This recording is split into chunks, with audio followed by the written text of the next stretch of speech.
Week 2 game between the Moravia Mohawks and the New London Tigers. I'm Tyrell Welch. I'm joined here tonight with Joe Cloyd, and we're happy to be here. Both teams 1-0. Moravia got a 51-12 win last week over Twin Cedars. New London was actually off last week, but they played a week 0 game, traveled all the way to Wisconsin to beat Williams Bay, Wisconsin 60-0.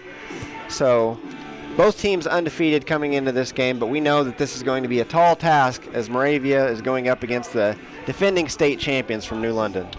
Yeah, Tyrell, it's a beautiful night for football, of course, but what a outfit we have here. This is a beautiful stadium.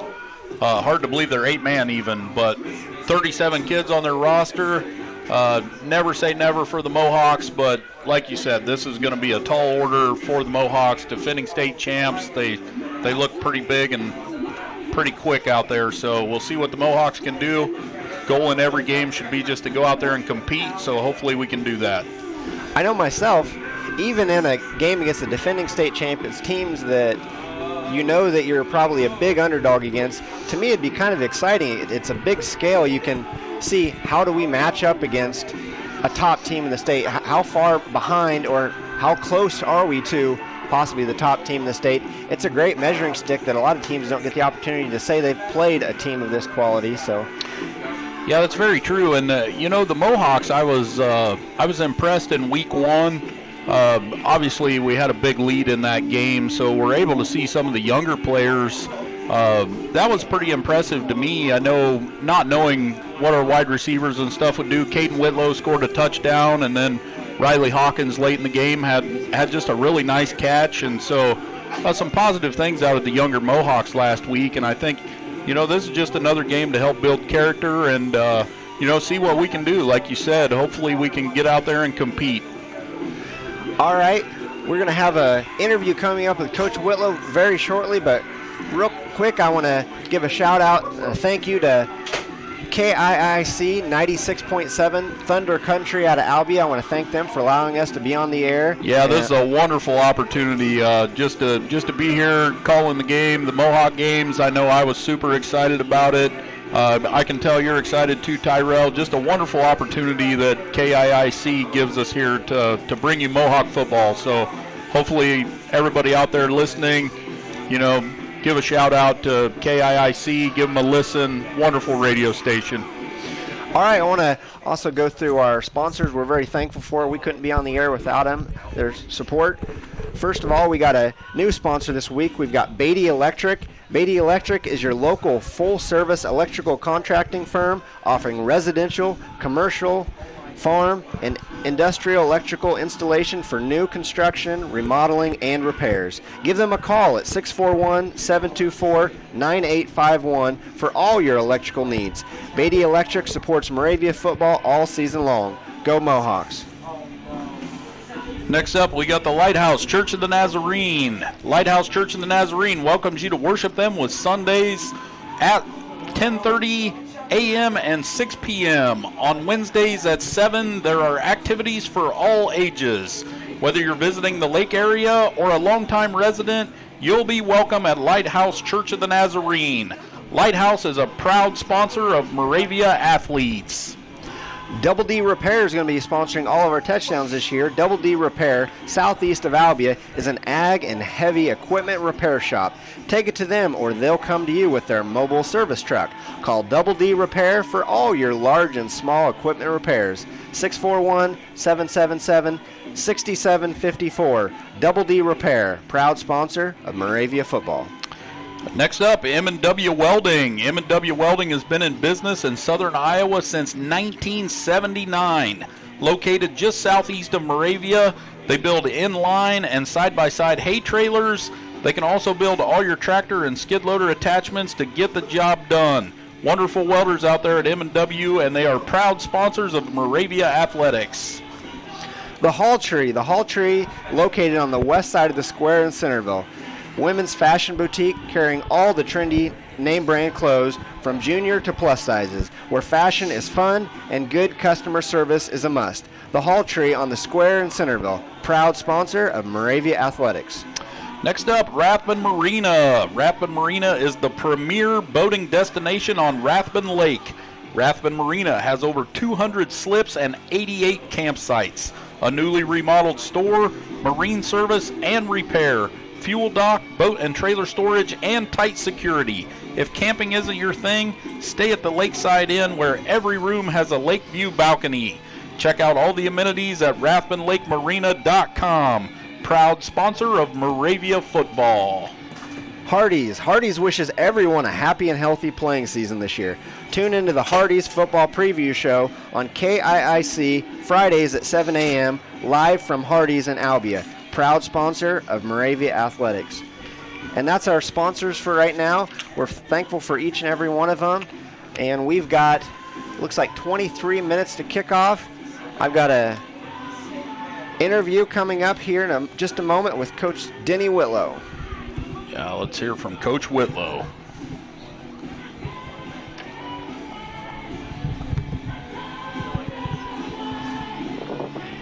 right, I'm here once again with Coach Denny Whitlow. It's week 2. The Mohawks had a big win last week to go 1-0 after a 51-12 win over Twin Cedars.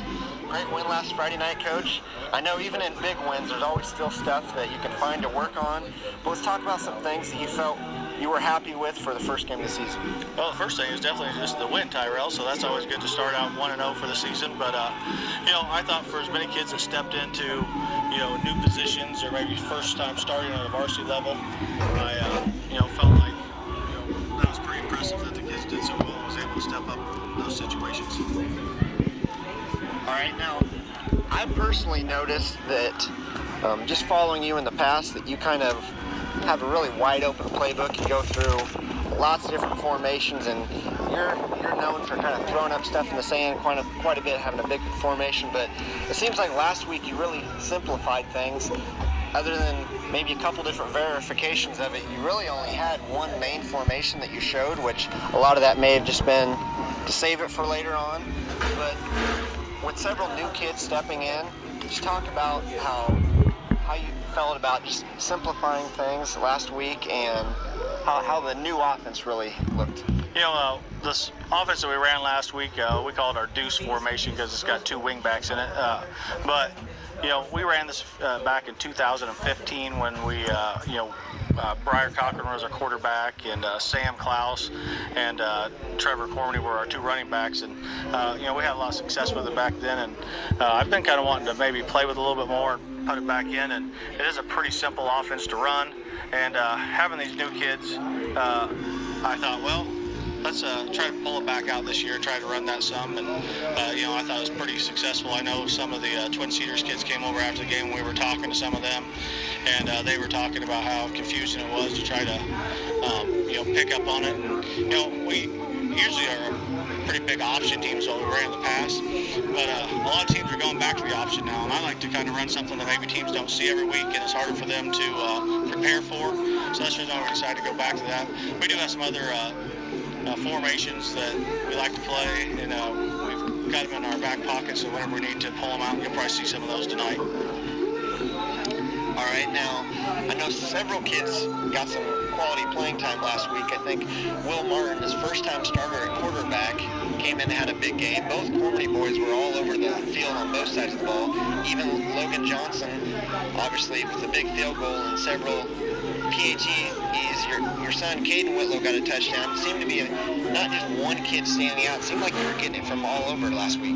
Yeah, Will really spread the ball around really good at each kid we had that caught a pass. They all caught one per kid, so that makes it good for us, where it's harder for teams to decide who we're going to cover. But it also says that Will was looking around and scanning the field, which sometimes whenever you got somebody that's the first time playing quarterback, I don't even know if he's ever played quarterback in his life. I know he didn't in junior high. Or so far in high school, so it would have been elementary the last time he would have possibly played. They don't pass a lot usually in elementary school, so for him to go around and do what he did and pick out receivers, I was pretty impressed with the way he played. Kind of ran the offense. Had around 100 yards rushing to go with like 80 some yards passing. So I thought he really did a great job stepping up. And the Cormany brothers, they both did a good job running the ball. Like you said, our receivers, caught balls, anything that was close to him. And so I was really proud of how our offense played. Now, as a freshman, you typically don't think that at the varsity level you're not going to get much playing time, especially the first game of the year, but I noticed several of your freshmen that were able to get in there. Gage Haynes recovered a fumble. I was really impressed with Riley Hawkins. He had a big catch, and he's a tall, skinny kid. He doesn't even look like a typical freshman, but several of your younger kids were able to get in there too, not just your new starters.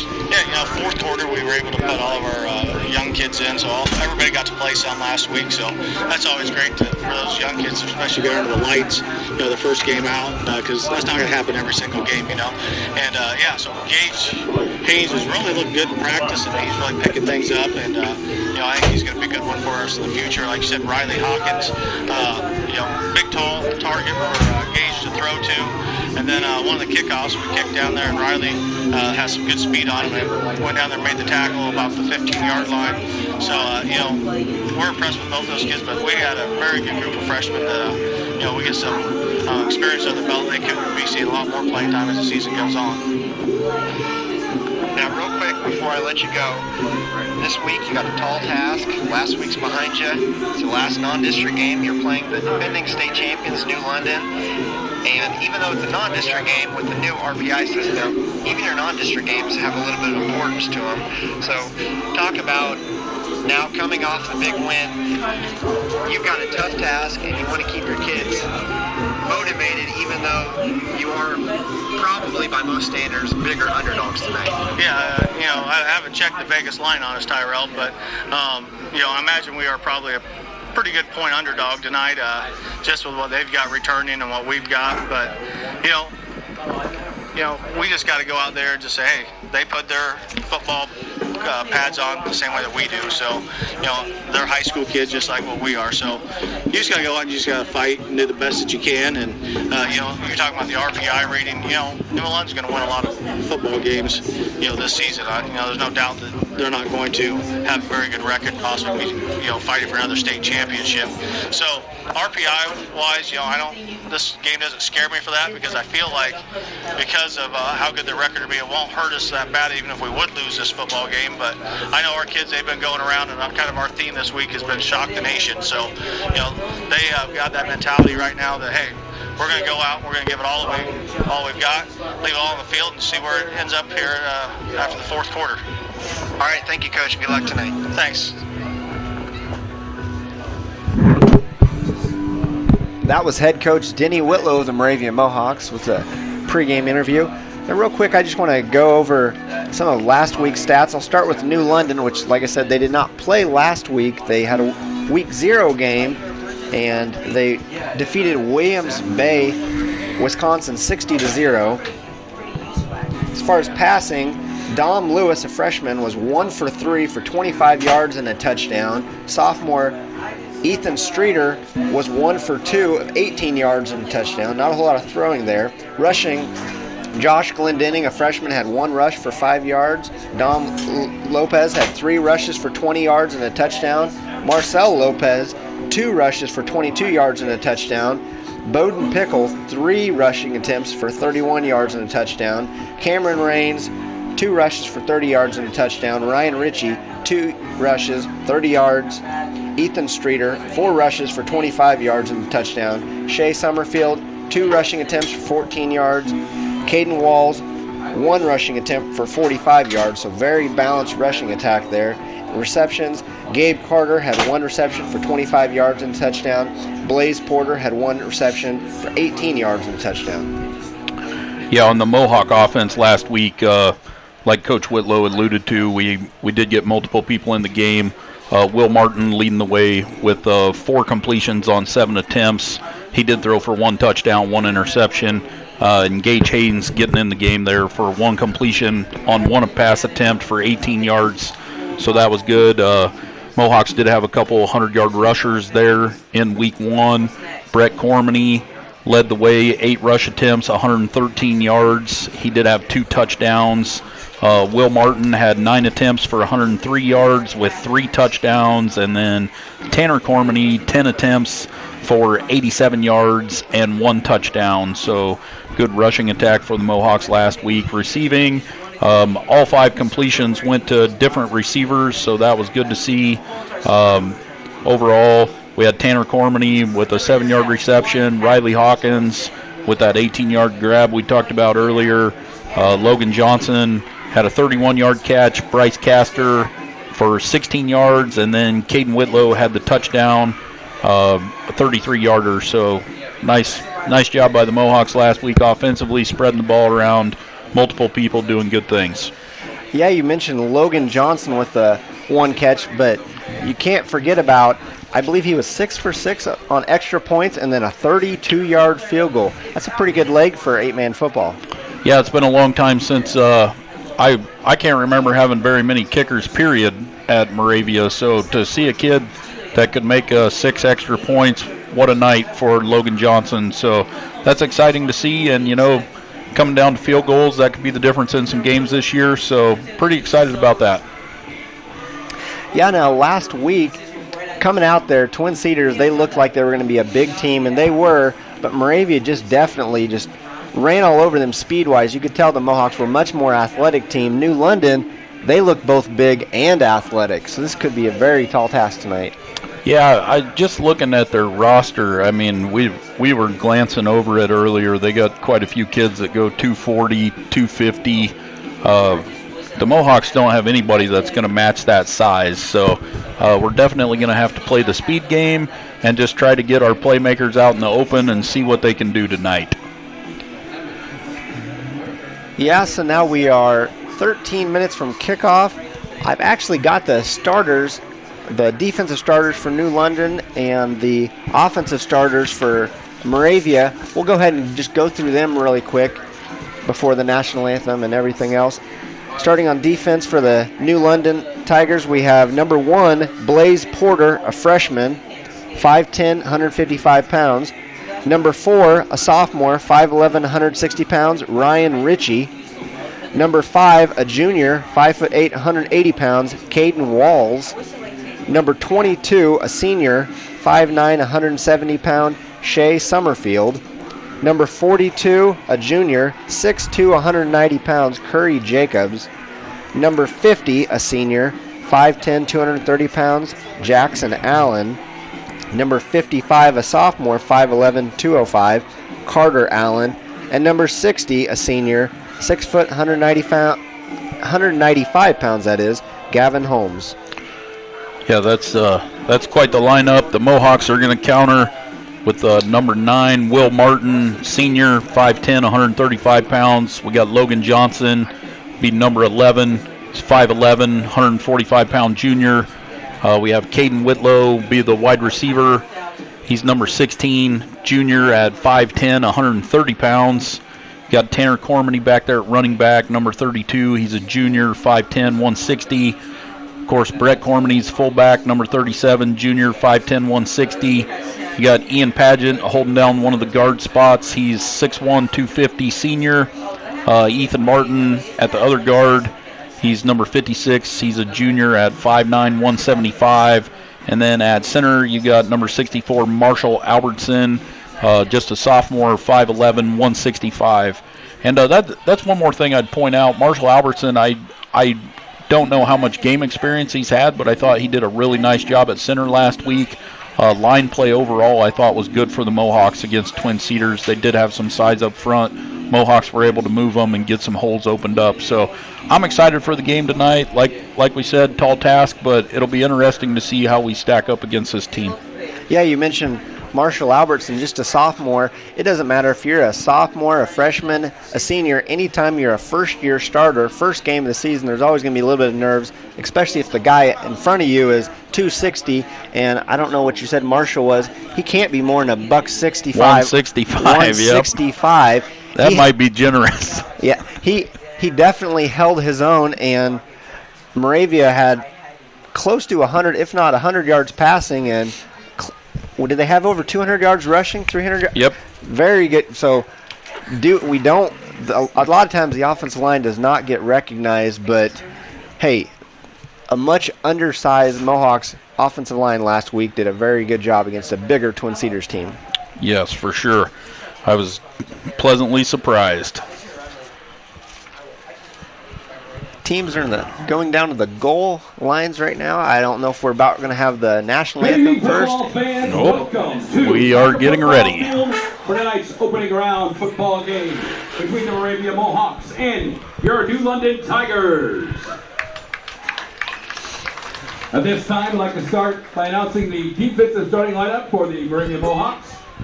Number 9, Will Martin. PA announcer is announcing the starters.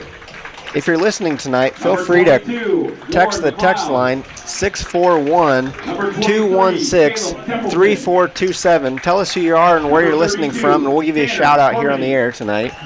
Yeah, love to get those shout outs. Mohawk fans all over representing Southern Iowa. We'd love to hear from you, so give us a shout. I know I already talked to Clint Woodward. He's listening.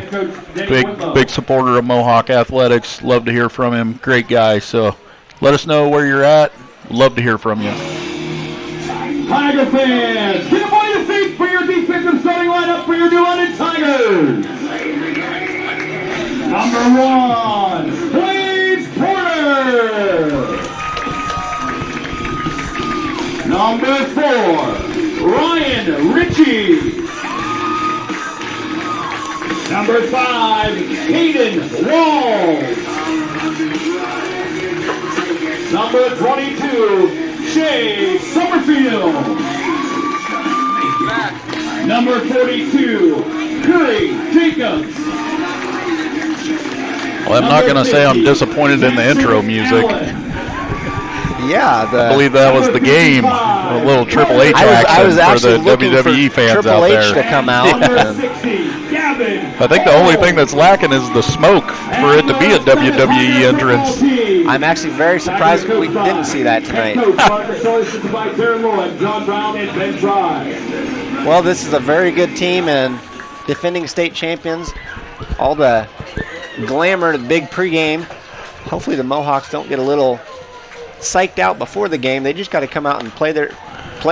These guys put their legs on one leg at a time, just like us. There's 8 of them, 8 of us. Don't get psyched out early. Just play football. For the pregame, I do have to say I've never seen a kid with a full drum set at midfield playing drums while they're coming out of the tunnel. So first time for me, Tyrell, but definitely put on a little show. So hopefully the Mohawks can do the same.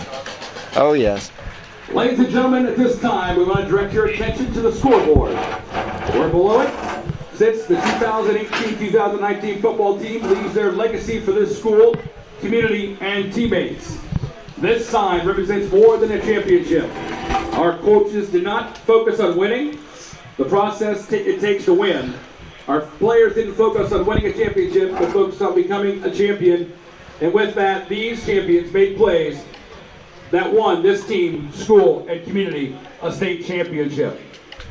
Congratulations to the 2018-2019 football team, coaches, and community for the support and energy and accomplishment that made this possible. Also, Tiger Boys, it is your time to leave your legacy. And now, let's get the football game underway.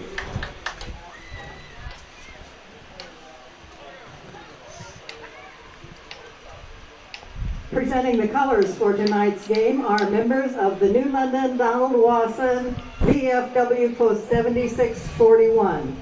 Please rise as the colors pass by and the New London Band performs the Battle Hymn of the Republic.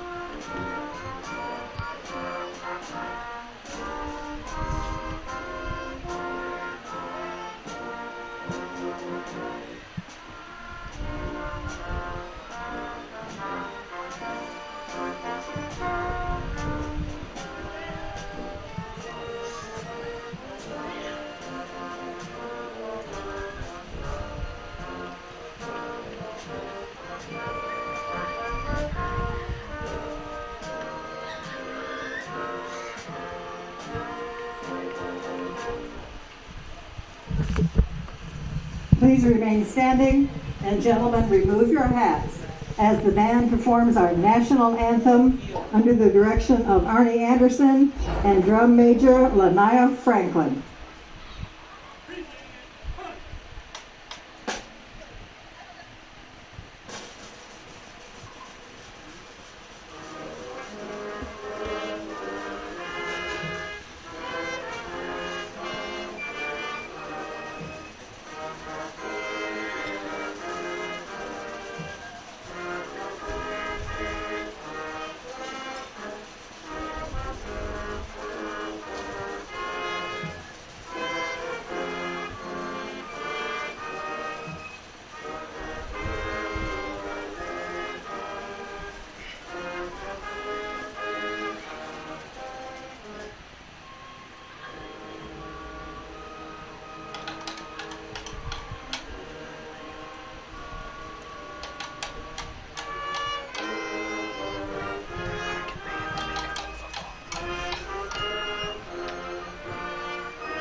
Was the national anthem played by the New London Marching Band.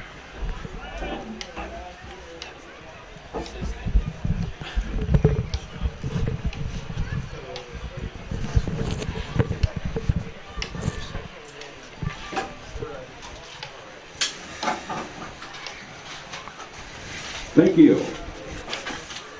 Well, welcome fans of the Movavia Mohawks to New London, Iowa. We're glad you made the trip out here. We're in for some fantastic football action tonight. We're now 2.5 minutes from kickoff, and I've already got my first text coming in, and it's actually from my wife, Joanna, listening back home in Moravia. Thank you for listening, honey. Umpire Steve Rogers, linesman Paul Lorber, line judge Bart Thornton, and back judge John Alden. Direct your attention to the center midfield action where the referees will do the coin toss. My good friend Clint Woodward had a wonderful suggestion that maybe at Moravia home games we could start out with a little Hulk Hogan Real American. So I think we're going to have to run that by Coach Whitlow. But if that doesn't happen, I'm going to be severely disappointed. Yeah, like I said, not much you can do to top the Triple H, but we can try. Moravia will kick off, defending the south goal. New London will receive, defending the north goal. Moravia is going to kick off to start the game, it looks like. So we'll get to see the high-powered New London offense to start the game. I know we talk about New London quite a bit, and they're good. They're very deserving, but just to give you a little bit of a measuring stick, their running back from last year, Keontae Luckett, who's graduated, is a walk-on playing for the Iowa Hawkeye football team this year. I'm not sure. I would imagine he's redshirting. I didn't see him out there last week. But still, when you're going from 8-man football to the University of Iowa football team, that says something about your program.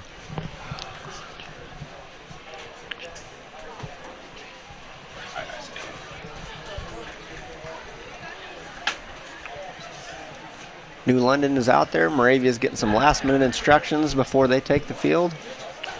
Yeah, who we got back to receive? It looks like number 1, Blaze Porter, and number 22, Shea Summerfield are back for New London.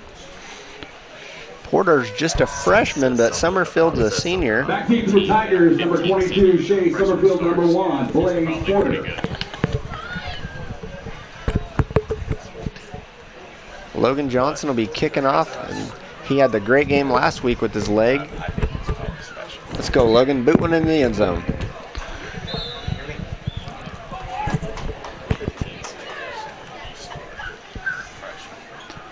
Yeah, number 11, Logan Johnson, with that big game we talked about last week, here to kick off for the Mohawks. Let's see what happens.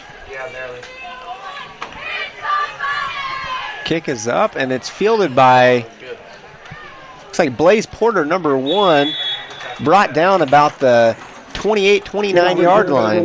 Yeah, brought down, tackle made there by number 16, Caden Whitlow on the kickoff coverage. So New London's going to take over. Can you hear? Right about the 29-yard line. Okay.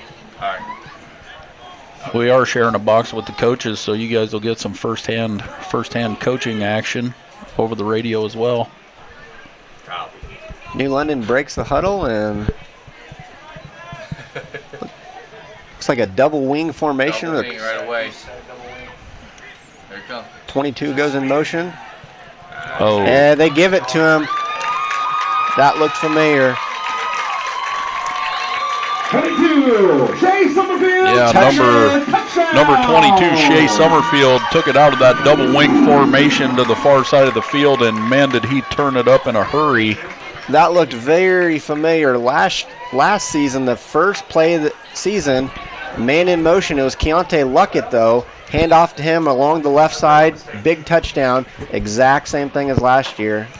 Yep, hopefully the Mohawks can answer, but that's exactly what New London likes to do based on what I've seen.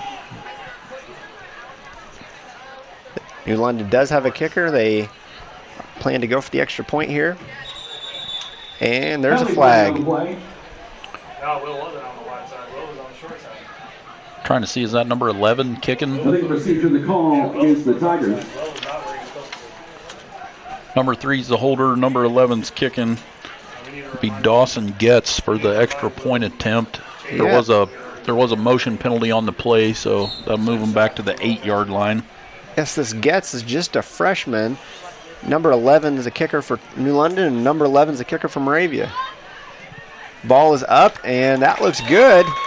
7-0 for New London. Point after attempt is good.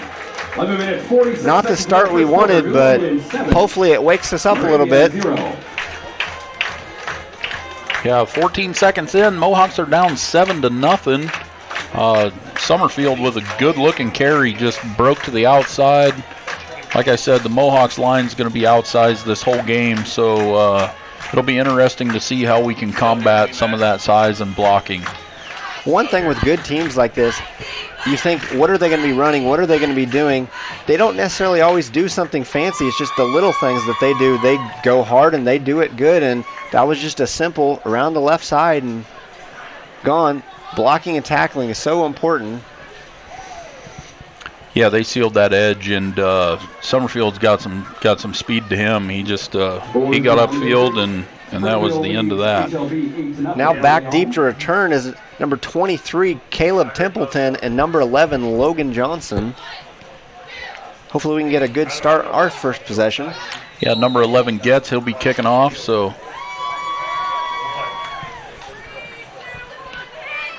Kick is deep, fielded by Logan Johnson at about the 3.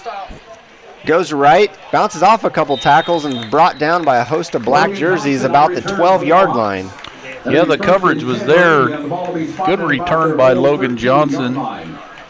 Like you said, starting around the 12-yard line, so see what the Mohawk offense can do here. Last week, the Mohawks brought out a little uncommon formation, the spinner back, something that Moravia had ran a few years ago, hadn't ran it in a while. So looks like we're going to start out in the same type of set, a double wing. Will Martin back in the shotgun. And Tanner Cormany goes in motion, and there is a flag right away. Looks like it's probably going to be a false start. The legal procedure, the call against the Mohawks. That'll back them up. Yeah, it'll be a 5-yard penalty. 1st and 15 now for the Mohawks. Just need to regroup here and play our game and get our heads back and see what we can do. Just got to breathe and go out there and have fun now.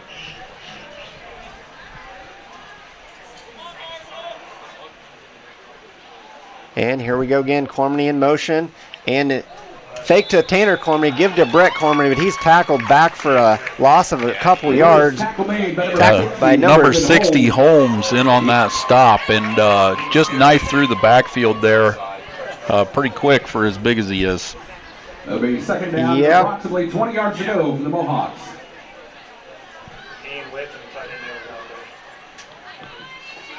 You'll have to bear with me on the camera as it's my first time running the video camera and trying to radio, so. It's a lot harder than people realize. Yeah, bear with me. Shotgun formation, handed off up the middle to Brett Cormany. Gets a couple. Oh, and the ball's up in the air.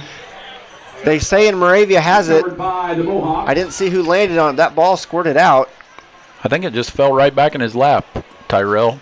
That's pretty fortunate. That ball was high. Looked like he had a couple yards, but yep, went straight up, came straight down. Old number 37, Cormany with the recovery. So dodged a bullet there. And now we're back out into a full 4-receiver spread offense now.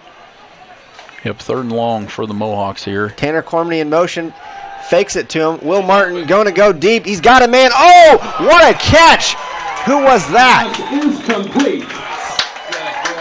Is that Tanner Warren Cormany? McLeod? Is that number 22? Number 22. Warren McLeod. Where did that come? One-handed catch. First down, Mohawks. I did not see that coming. Way to stay in there. He had a rush coming, and Will Martin delivered a strike, and Warren McLeod, great catch. Yeah, that was a wonderful catch by Warren McLeod. Now we're back in the spinner back formation. Tanner Cormany fakes it to, he gives it to Cormany. He's got a first down along the right side, 11-yard gain, and here come the Mohawks. Yeah, Tanner Cormany with a beautiful carry to the far side of the field there. Got upfield in a hurry, and Mohawks are moving the chains.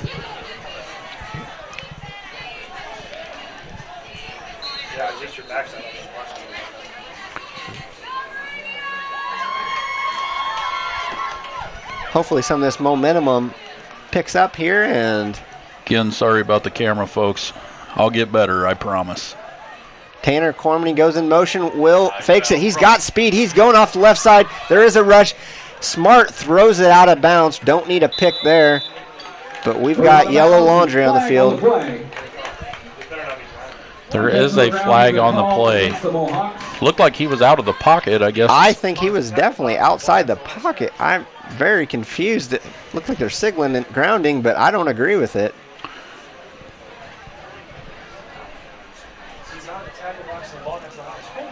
Yeah, 5-yard penalty, loss of down. I guess I'm unaware of that. He was definitely outside of the tackle boxes. He was running for the sideline when he threw that one. So anyway, here we go. Intentional grounding will hurt the Mohawks on that, but play on.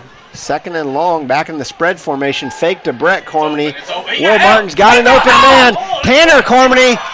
He catches it. And we've got ourselves a touchdown, Mohawks.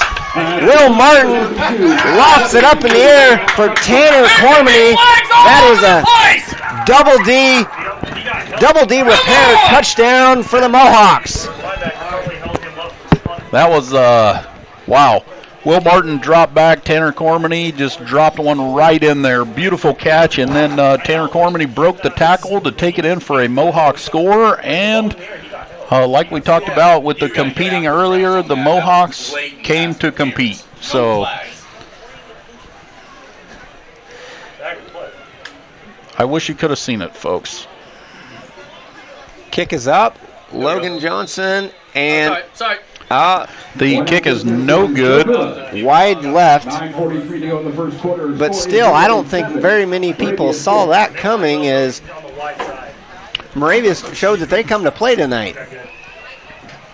Yeah, very good drive there by the Mohawks. You know, it started with the penalty, had a penalty, and then a tough tackle for loss, and then Warren McLeod with the big catch on 3rd and long. And then Cormany with the first down run for 10 yards, and the next play they dropped it in for that touchdown. So good answer for the Mohawks. I mean, not only was that a good drive there, but Moravia was shooting themselves in the foot, just about had a fumble, had 2 or 3 penalties, the questionable intentional grounding, and they still recovered, and we've got a 7-6 ball game.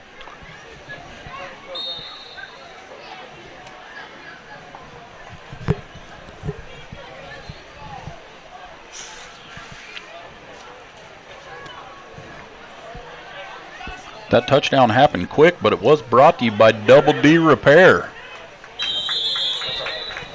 Just a High short kick. It's fielded by number 5 for New London, Caden Walls. The ball will be spotted at their own 30-yard line.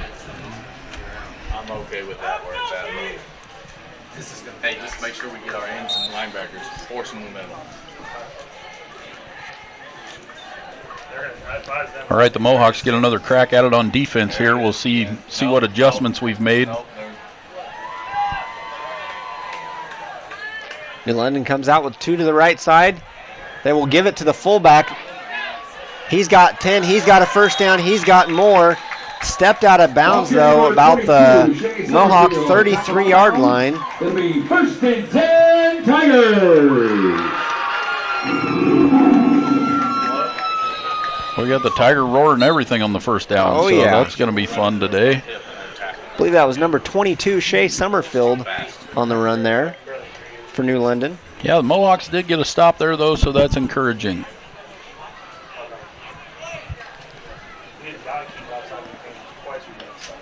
New London comes up to the line of scrimmage, is back in that double wing formation. Ball is snapped. Come on, 56. And he's got an open man. Hit as he throws. Finds number 1. Ooh, off his fingertips. Pass incomplete. Blaze Porter, the intended receiver there. Yeah, he had him open there. Just overthrew him by a fingertip. But we will take it. Brings up 2nd down and 10 for New London. I'll tell you what, they say that good teams like this reload. Blaze Porter there, he was a kick returner, almost had a touchdown there. He's just a freshman. The kicker for New London, Dawson Getz, is only a freshman. Looks like New London could be here for a while with these young up-and-coming kids. Yeah, I mean, 37 people on an 8-man roster makes it tough. Oh, good. Snap up the middle. Quarterback keeper goes for about 6 yards. And we will have 3rd and 4 for the New London Tigers. It's a big down here for the Mohawks. If they can hold, it'll be interesting to see, does New London just go for it or field goal attempt. So big down here for the Mohawks.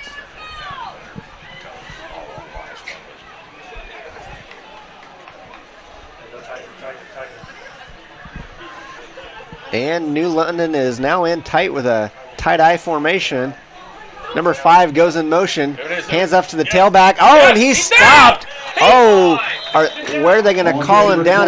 Regardless, I think he's short, but he is short. They're going to mark it there just inside the 25-yard line. So a couple yards to go here. 4th down. Big stop for the Mohawks. 4th and 2. I can't see them kicking a field goal here. This would be a long field goal, but also would be a short punt. I'm guessing New London's going to go for it here.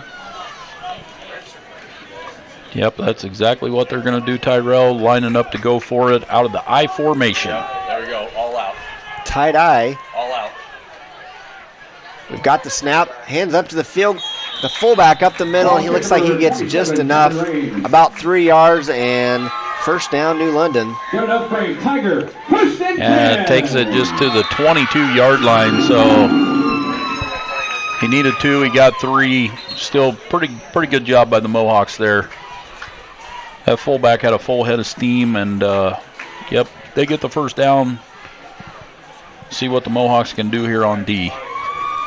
Mohawks got all 8 players up in the box here. Tight end formation. Oh, it looks like he threw it behind him, which you would think would be a fumble, but they're just going to call an incomplete pass back to the line of scrimmage. Yeah, that was... that's a backwards pass. A backwards pass should be a fumble. Looks like the refs are going to discuss it. It did look like a backwards pass, but, yep, they are going to mark it that way. Good call there. It's always nice to have several officials there you can discuss and get the right call. That's going to be 2nd and 15 with that call. They threw it out of bounds, basically, back to the 27-yard line. So here it is, offset eye. Here we go. Offset eye pistol. And the ball is snapped. Looks like an option play here, and he's wrapped up. Number 22, Shea Summerfield, gets about a couple, but he's tackled by number 32, Tanner Cormany, and we've got 3rd and long. That's going to be 3rd down, about 11, right at the 23-yard line. So big play here for the Mohawks. What we got going on there? We got Dalton in 3rd and long, you'd typically think's a passing down, but New London's got the athletes, and they've shown that they can run the ball New for London's going to call a timeout. Yes, it is. And real quick on timeout, I'm just going to briefly go through our sponsors. Once again, our sponsors are Beatty Electric, Double D Repair, The Hall Tree, Hardee's of Albia, Lighthouse Church of the Nazarene in Moravia, M&W Welding, and the Rathman Marina. Always want to make sure that we give them their time, and we're very thankful for each and every one of our sponsors. Yeah, that touchdown happened quick. We were pretty excited, so I'm not sure we got the Double D Repair. We'll do that now. Double D Repair, southeast of Albia, is an ag and heavy equipment repair shop. Take it to them, or they'll come to you with their mobile service truck. Call Double D Repair for all your large and small equipment repairs at 641-777-6754. Double D Repair, proud sponsor of Mohawk football. And they are the touchdown sponsor, so we want to make sure and get that. We were pretty excited after that first score, Tyrell. I think that one slipped my mind. It definitely got loud, and it definitely got exciting. We got another text here coming all the way from Charlotte, North Carolina. All right. Steve Schick. Thank you for listening. All the way from North Carolina. They're going through a little hurricane right now. And snap, quarterback runs left, and he's going to be tackled out of bounds. It's like gain of about 6, and we're going to have 4th down and about 5 yards to go. Is that Warren McLeod and Tanner Cormany in on the stop for the Mohawks? That's what it looked like. Tell you what, Warren McLeod came to play. Tanner Cormany is all over the field on both sides, but Warren McLeod, kind of the forgotten man, didn't hear his name called a lot last week, but he's here tonight playing defensive end over there on the left side. And the pitch is off to the right. Some Mohawks are there. Oh, there's a block, and we've got a touchdown for New London. That's number 22, Shea Summerfield. Not what we wanted to see. Yeah, they sealed that edge again. Them linemen get out there quick, and they're sealing the edge, and Summerfield there with a pretty easy walk into the end zone. I will say that drive, at least the Mohawks made him work for it a little bit. It wasn't a one play. There were several times that we got him to 4th down, but just couldn't stop him that time. Now the kick is up, and it's blocked. There we go. It's another Cormany. That's number 37, Brett Cormany with Brett the block. Cormany. Boy, you don't see that every day. He got in there and got a mid on that ball, and it had no chance. Extra point is no good. Great job by Brett Cormany. Hey, we got another text message in from one of my favorite state troopers, Chris Spencer out there. Thanks for supporting the Mohawks always, Chris, and thanks for your dedicated support out there trooping for us. We do appreciate you. So far, I'm looking over the current games going on right now, and nothing in our area even has any scores other than one game. The Wayne Falcons 6 and the Cardinal Comets 6 are in the first quarter. Everywhere else, we've got 0-0. But here at New London, we've got Tigers 13 and the Mohawks 6. Yeah, number 11 gets back into kick for New London. Back to receive for the Mohawks. Number 23, Templeton, and number 32, Cormany. 26 is in there. And high, looks like it's fielded by Cormany. He's going off the right side, and he drives through a couple guys. He's brought down, but he actually kind of ran them over. And the Mohawks got 1st and 10 about the 26-yard line, but hate to see this. There's a New London player down. Oh, there is a New London player down. He's rolling. Number 12, maybe? Nope, can't be 12. He's got a 2, but he's not 22. I see 22, Summerfield coming off. I'm not sure if is that 42 Curry Jacobs maybe? Either team, you hate to see that. He is moving, but he's moving. He's got some pain. They're just on the ground. Mohawks take a knee. 6:24 to go in the first quarter. New London leading 13-6. It is number 42. He is up and walking to the sideline. That is Curry Jacobs. Looks like he's got his arm held up. I don't know if he just hit his funny bone or I don't know what it is. But yeah, good to see. Good to see him walking off under his own power there. Yes, just looking at it, it looks like we will see him later tonight, but whatever it was, it sure didn't feel good. With a team this deep also, it's hard to say. It looks like, next man in for them doesn't appear to be an issue. And now we've got the Mohawks again. Scored a touchdown on their first time with the ball, and we're back in that spinner back formation. One's over here. Really impressed with what the Mohawks did throwing the ball. We've got Tanner Cormany off the left side. Big block there. Tanner Cormany, he's still going. Oh, my.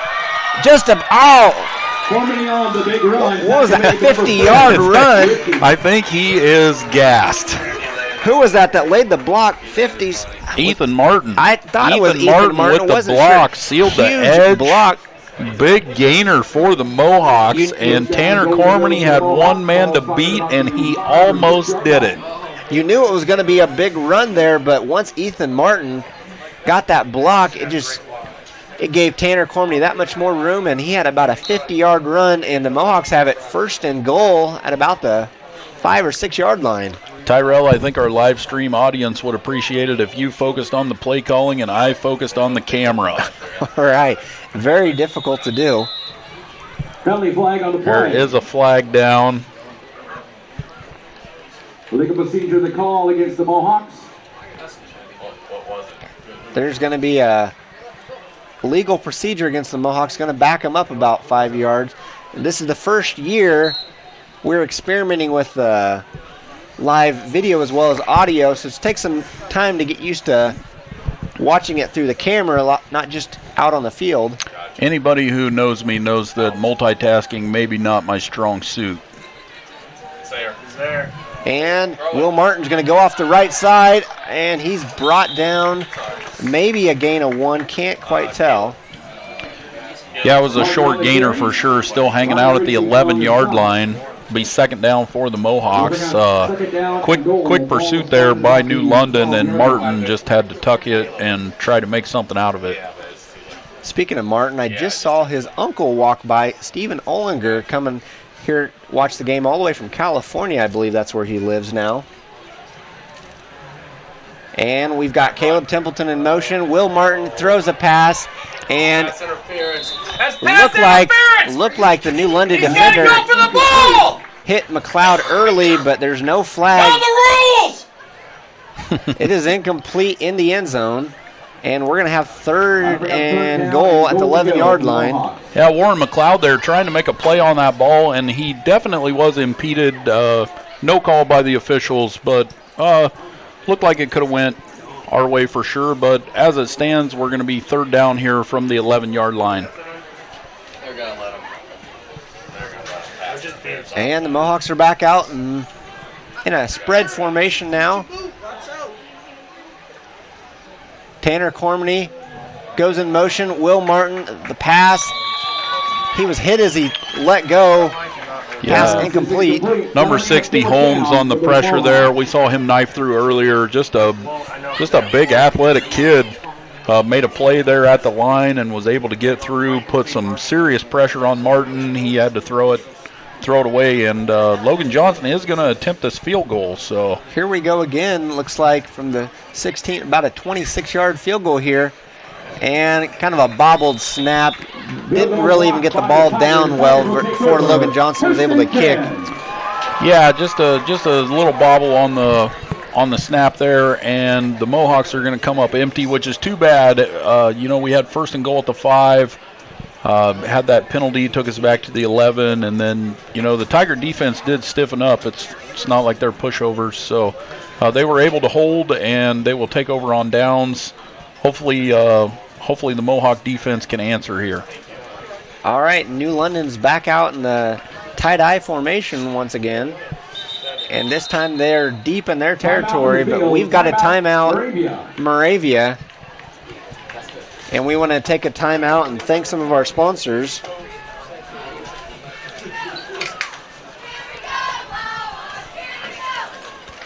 We have Beatty Electric as our new sponsor joining us tonight. Double D Repair, southeast of Albia. The Hall Tree, which is located on the west side of the Centerville Square. Hardee's of Albia. Then we got the Lighthouse Church of the Nazarene, M&W Welding, and the Rathbun Marina. Big thank you out there to all our sponsors of Mohawk football. Now we've got a timeout here, and New London has a 13-6 lead, but I kind of like what I'm seeing. Aside from the opening drive for New London, one play, one score, Moravia went down against a lot of odds, a lot of penalties, and scored. Made it a lot tougher on New London second time, and the third time, Moravia's second drive brought it all the way down there. Maybe could have had a touchdown, but we're moving the ball and we're making them earn it now. Yeah, this is, I don't know if you could ask for a better start to this game from Moravia's standpoint, Tyrell. Got a man in motion. And there's a handoff up the middle, and he's brought down by a host of Mohawks. Yeah, Tanner Cormany and Brett Cormany in on the stop there for the Mohawks. Looks like it went for a good 5-6 yards. That'll bring up second down and about 4. It seems like we're really eliminating the big plays. New London just having to get a few yards here and there, and I'll take that. Another run up the gut. This one's going for a first down. Looks like number 27, Cameron Raines. Yeah, right up the middle. Ladies and gentlemen, we're up here right by the speaker system, and you can, if you hear a tiger roar, that's not Tyrell. No, that's not. Yeah, that's not my stomach. Every first down. I'm not sure they've read the rules on the PA and how you're supposed to be unbiased, but we'll save that for another time. I'm sure it is a little fan-friendly. And the quarterback rolls out to the right. Deep pass, once again, number 1, Blaze Porter, but he's overthrown. Definitely uncatchable. Yeah, I'm not sure, but that might have been the first play that I got the entire thing on camera. So hey, we're getting better. ESPN next week. Hopefully we're getting some better. I'm doing my best, Mohawk fans. I appreciate your patience.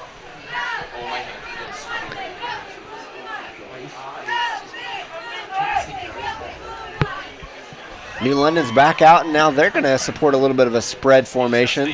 Trips to the right and a receiver out left. Man in motion. Just a screen pass to number 1, Blaze Porter. He breaks the tackle. Shake and bake, and he's off to the races. Touchdown, New London. Tackle. Just about had a tackle, but arm tackle, he broke it, and that freshman's got some speed. He was gone. Number 1, Blaze Porter. Yeah, I don't think it's any secret, Tyrell, when you're the returning state champions and one of your key players on the field's a true freshman. That's impressive. And right there we saw why. Pretty quick little jailbreak screen out there, and Porter takes it to the house. Speaking of true freshmen, that was a true freshman kicker right there. Number 11, Dawson Getz with the extra point, and it's 20-6 New London. And I'd say this is a critical drive for Moravia. It's still just a 2-score game. Don't get down. You've done well other than a couple big plays. We're driving. And just got to keep our heads up here. Got to keep playing football. Yeah, really the thing we're looking for here, Tyrell, some good energy. Let's get a little drive going. Mohawks have responded well so far this game, so here's hoping for another one. See what the kickoff brings us. Some other area action now. We've got a few more scores. Wayne Falcons are leading the Cardinal Comets 14-6. Centerville Big Reds are tied with Davis County Mustangs 7-7. And Van Meter Bulldogs are ahead of the Pella Christian Eagles 7-0. All right. That's a pretty big deal down there. The pennant game between Centerville and Davis County, I know A lot of people in Southern Iowa will be interested in how that turns out. And we've got a All kick, right. and it is out of bounds. Moravia's going to get the ball to great field position here. Yeah, 8-man football, that's a pretty sizable penalty. Kicking it out of bounds. I believe they start out at the 30. Is that right? Yeah, I mean, you get so used to watching 11-man on TV in college on Saturdays, and you forget sometimes 8-man, shorter field, a little bit different on the rules. 25-yard line looks like. Yeah, I thought it was more than that. I guess we get 15 on a touchback, 25 on the penalty, so we'll take it. Yep. And Will Martin is back out, back in that double wing spinner back formation. Cormany goes in motion. They give it to him. Tanner Cormany off the left side. He gets maybe a yard, brought down by number 60, Gavin Holmes. Yeah, Holmes, man, he is an animal on that defensive line. He got sideways there and right down the line, makes a tackle. Blaze Porter also in on that stop out there at cornerback. Cormany just nowhere to go. Number 60, Gavin Holmes, 6 foot, 195 pounds, and he looks pretty solid. Not a lot of baby fat there. He looks pretty solid, and he's quick. He's got a quick first step. Mohawks back out in the spread formation. Warren McLeod on the near side. Fakes the handoff to Brett Cormany. He gets driven back. Will Martin's going to keep it off the right side. He's got good speed, and he's got about 5 yards there. We'll have 3rd and 5 at the 30-yard line. Yeah, I'll call it 3rd and 4. It looks like Martin, they give him an extra yard there, takes him to the 31. So it's going to be 3rd down and 4 for the Mohawks. Good run by Martin there, getting to the outside corner. Just got another text from Eli Finley. Says, tell Uncle Ty and Joe they're doing a great job. It's my nephew, Eli Finley. He might be biased, but we'll take the compliments. Yeah, he said Joe too, so. Cormany goes in motion. They give it to him off the left side. He cuts back up the middle. That was smart running there. Just going to be shy of the first down, very close, but that was a smart running. He didn't have anything to the left, and he cut it back up to the middle just enough to get 4 yards there. Cormany with a really good cutback on that play. The blocking was there. He saw the lane, made a move, and just got tripped up short of the first down. See what the Mohawks do here. It appears they are going to go for it. 3 minutes to go here in the first quarter. This is a big play for the Mohawks. Very big play. Tanner Cormany goes in motion, fakes it to him. Will Martin up the middle, fall forward. All you got to do is fall forward. I think the ball's out. Oh, they didn't whistle it dead. Everybody's looking for the ball. Refs never whistle it dead. Tanner Cormany heads up, picks it up, and we've got ourselves a Double D Repair touchdown. That touchdown is brought to you by Double D Repair, southeast of Albia. It's an ag and heavy equipment repair shop. Take it to them, or they'll come to you with their mobile service truck. Call Double D Repair for all your large and small equipment repairs. 641-777-6754, Double D Repair. Still hear me, Danny? Wow. What a play there by Tanner Cormany. Takes it on 4th down. Will Martin was on the carry. I'm not even sure how Tanner ended up with the ball, but he took off, and he gets in for a Mohawk touchdown. And the Mohawks are going to go for 2 here, down 20-12. Will Martin takes it. He's got a man. Looks like it was complete, but he's going to be short of the score, and we've got a 20-12 ball game now. Yeah, again, just the pressure by New London forced Will to throw that ball a little sooner than he wanted to, I think, and under some duress. So, it was a good catch out there by Tanner Cormany, just not good enough for a 2-point conversion. On that score there, you can call it luck, but that was heads up.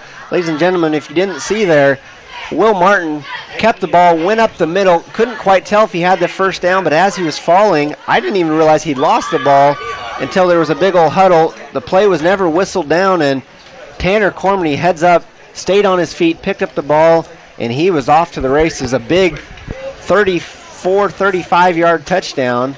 Yeah, the Mohawk fans are texting in on that play.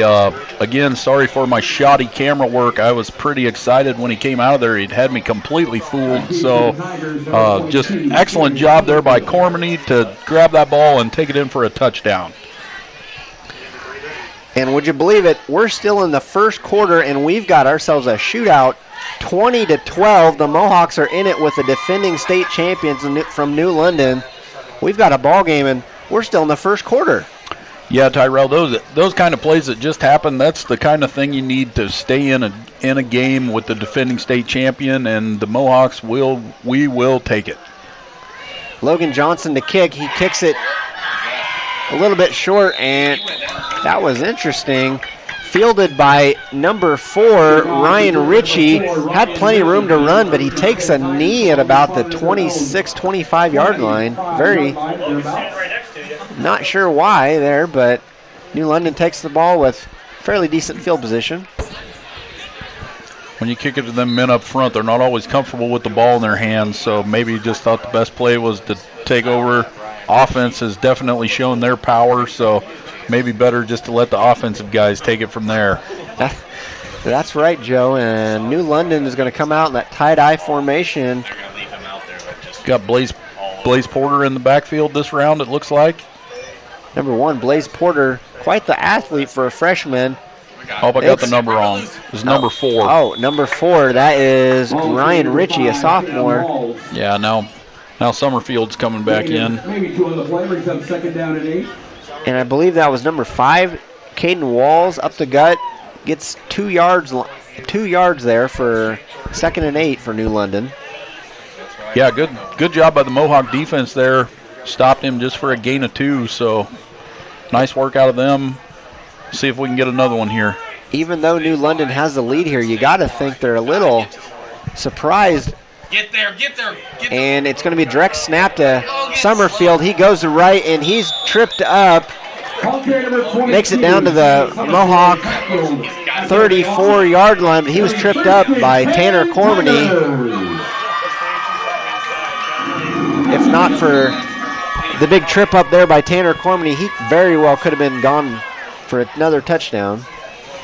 Yeah, that was, man, they can seal the edge, and that seems to be their bread and butter play, just to get to the outside and let the blockers take over and get some speed out there and watch them run. Tanner Cormany, offense and defense, has been very heads up tonight. And New London has a... All right, that's motion. Man in motion. There's going to be a flag. Yeah, it's going to be false start. Against the Tigers. False start in New London. We will take it, and it makes it 1st and 15 for the New London Tigers at right about midfield. Just a yard shy of midfield, the 39-yard line in New London. Just loop around. Yeah, do their job. We've got 1:20 left until the end of the first quarter. Hard to believe we're still here in the first quarter. A lot of scoring, though, a lot of excitement. Thanks for texting us what you're feeling out there, Mohawk fans. Hopefully we're bringing you some real game experience. It's going to be a late night tonight if we keep going the rate we're at. But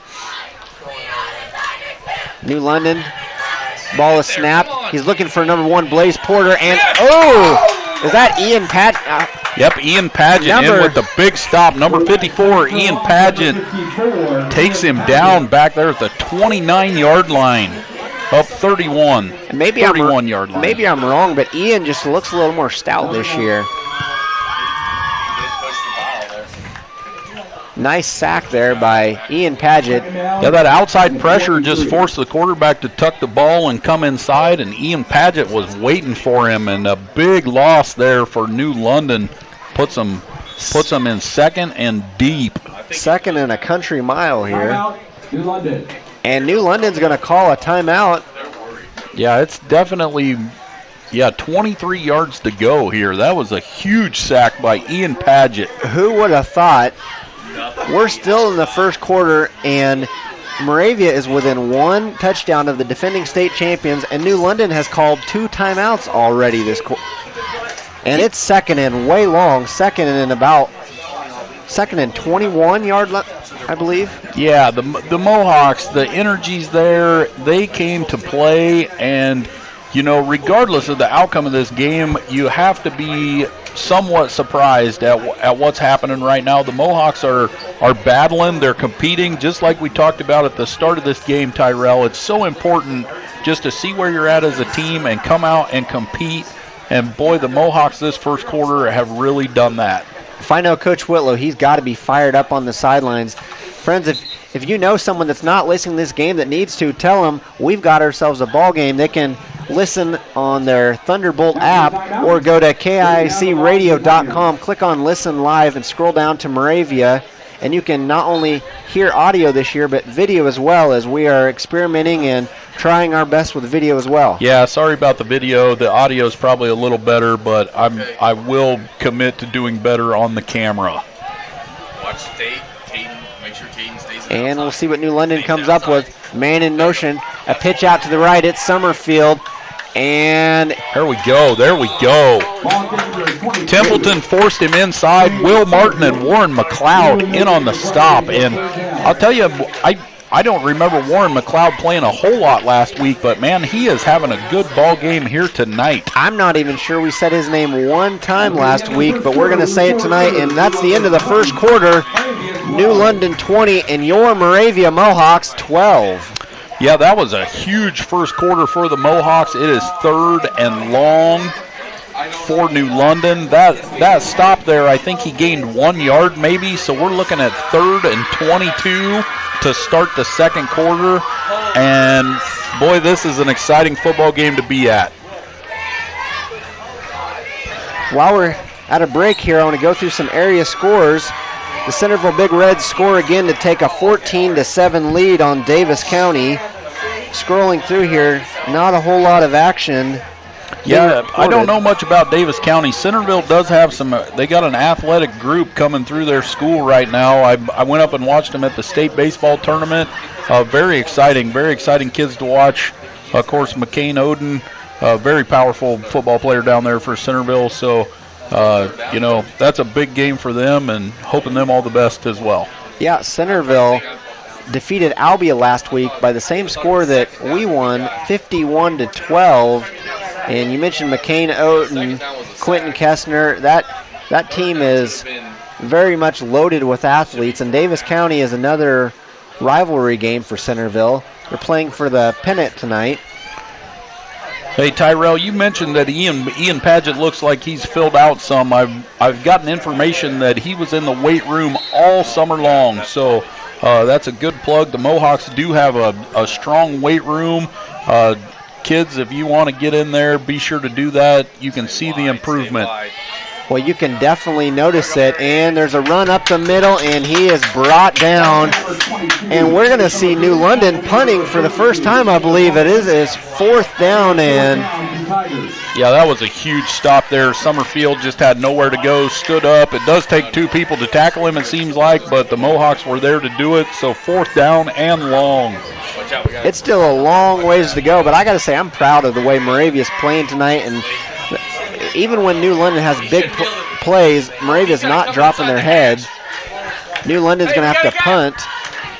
Can't make out who that is back there. Is that Caleb Templeton, maybe? 5, that's illegal. Is this the numbers? Summerfield's back to punt. There's the snap. And he does left-footer. Kicker. Fielded by the 15, I believe it's Caleb Templeton, gets a couple yards, and he's brought down right away by number 62. Number 62 for New London is Owen Reed, 6'2", 240 pounds. That's a big boy, too. Yeah, not a bad-looking punt. Came off a little funny. Templeton was able to field it. That's the main thing for the Mohawks. Let's get the offense out there and see what we can do. And down by 8, Moravia will take over at their own, looks like 17-yard line. Yep, sitting right at the 17. Same formation. Tanner Cormany goes in motion. Will Martin off to the left side. He's got some speed. He's very slippery. Got a man, but it's going to be intercepted. And there he is again, the freshman, number 1, Blaze Porter on the interception.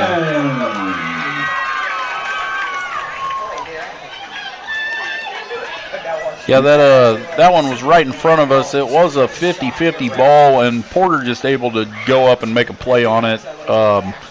Again, I think the story of this first half and where New London's really excelled on that defense is pressure on the quarterback. They had a couple guys pursuing Martin, didn't get to throw it probably like he wanted to, and it ends up in a turnover. New London will take over. So that was a big drive for us after that fourth down stop and having New London punt. So hopefully the defense is here to answer the call again. Moravia is going to call a timeout here. Yeah, Will Martin, New London definitely had the rush on. He was actually able to get outside, very slippery. Little Will Martin throws up a high pass, but number 1, Blaze Porter, he's been all over the field tonight. Great athlete for a freshman, and sounds like we're going to be hearing his name for the next few years to come. Yeah, he's been in kick return. He's been on offense. He's playing cornerback, so does a little bit of everything. So it's definitely an athlete and a ball player for sure. So, and the Mohawks will come back out. New London, 1st and 10. A man in motion. They fake it. Shea Summerfield off to the right side. He runs past 2 tacklers, and that's a New London touchdown. So that's a pretty good swing of momentum there. Summerfield, we've seen it all game. When he gets that outside corner, he is tough to bring down.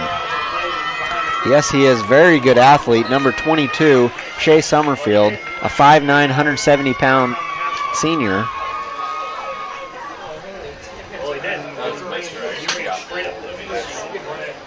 And we have a 26-12 ball game.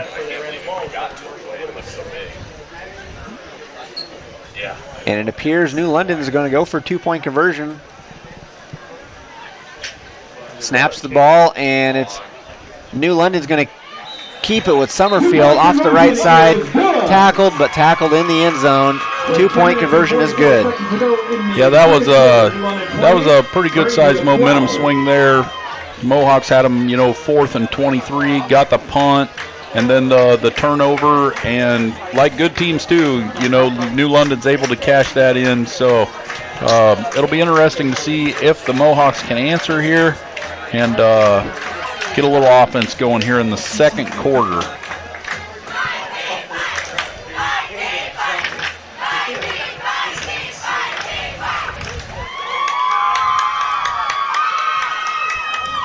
Mohawks will come back out, and we've got Caleb Templeton along with Logan Johnson back to return this time.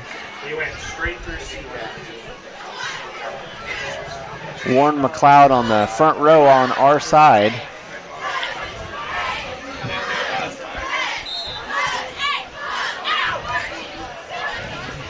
New London will kick.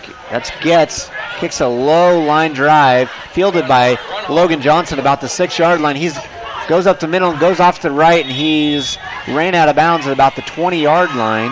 Ball return to number 11, Logan Johnson. And that's where the Mohawks will take over. 1st and 10 at the 20-yard line. 20-yard line. Yeah, right. Just past the 20-yard line there. Not a bad return by Logan. See what the Mohawks can do here on offense. Encouraging first quarter of football. It'll be interesting. I mean, New London, we know they're going to score points. It's going to be up to the Mohawks to try to hang with them here. Outside of a few big plays, this has been a dead heat, this game here. Moravia just got couldn't quite see. They faked the handoff to Tanner Cormany. Looks like they gave it to Brett Cormany, but yeah, nothing doing on that one. There. Nothing doing on that one, but I'll tell you the thing that's encouraged me, Tyrell, probably more than anything is, the Mohawks didn't pass a lot in that first game. I think Will Martin was 4 of 7, and what I've seen from the passing game here is we've had some threats and we've made some strikes down the field. So don't discount the Mohawks' big playability here. And we're back. Back in the spread formation, and oh, man. looks like a fake the handoff, but New London right up the gut. Yeah, they nowhere to go. They just pushed the pile back right there. Nothing doing for the Mohawks. Big third down here and a long way to go. So hopefully the Mohawks can get Will Martin a little bit of time back there, maybe get something downfield. We knew coming in this was going to be a battle, but Mohawks are hanging tough. Let's see what they can do here on 3rd and long as they are back in a spread formation. Will Martin in shotgun. And ball is snapped. He drops back. Hit as he throws a deep ball. Logan Johnson, another one of those 50-50 balls knocked down by number 4, Ryan Ritchie, but Logan Johnson was there, just couldn't come down with it. Yeah, Will Martin gave it everything he had on that one, threw it out around midfield, and good effort by Logan Johnson. Ritchie was just there every step of the way. Good defense on that one to bring up 4th down and 15 for the Mohawks. Down around the 15-yard line. And that's going to be a punting down now. Yeah, Blaze Porter, the athlete we've been talking about, is back to return the kick, so hopefully we can kick away from him a little bit. I believe Tanner Cormany to kick. He kicks a hot, deep, good punt. Very good. And it's fumbled, and New London's fallen back on it, but didn't catch it with his hands, hit his jersey, and falls forward a couple yards, but it's fielded by number 1, Blaze Porter. New London will retain possession of the ball. Yeah, taking over at the 32-yard line. I mean, Logan Johnson was right there. He was focused on the tackle didn't see the ball come out, and Porter's able just to jump right on it, so... New London, nothing fancy, back in just a basic tight-eye formation. And it's a give up. Off to the right is Shea Summerfield. Boy, that kid's quick, and he's stout as well. Breaks a few tackles, finally brought out of bounds at about the 28-yard line.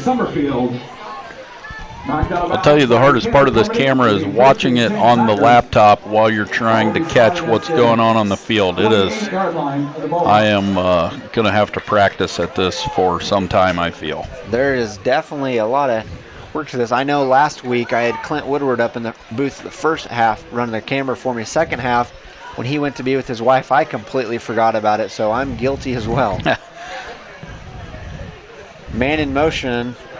And they've got a man open. Just a little bit high. Pass overthrew it. 13, Gabe Carter. Yeah, senior out there, Gabe Carter, and nobody was back there. He just overthrew him there. Good break for the Mohawks. Wide open, but the quarterback, Ethan Streeter, maybe he was a little too open, got a little too excited, and overthrew the intended target. Yeah, Streeter, he's had some open looks, had some pressure on him there, but he's just a sophomore too, so you expect some mistakes out of these young kids, and I'm sure he'll be all right. Streeter pitched off to none other than Summerfield off the right, breaks 2 more. He goes across the field. He went right, but he crossed left. I think he turned the lights out on that run. Summerfield is a tough runner. Mohawks had opportunities to stop him. He just keeps the legs moving. You can see the kid. I mean, he's a built kid, not easy to tackle, and you see why there. We did lose some light poles here at New London, so beautiful stadium. It's a little dark right now. The officials have stopped play. That'll give us a chance to go through our sponsors. Speaking of losing light, it sure would be nice if we had Beatty Electric here to help with this light problem here. Go to Beatty Electric. That's your full-service electrical contracting firm offering residential, commercial, farm, and industrial electrical installation for new construction, remodeling, and repairs.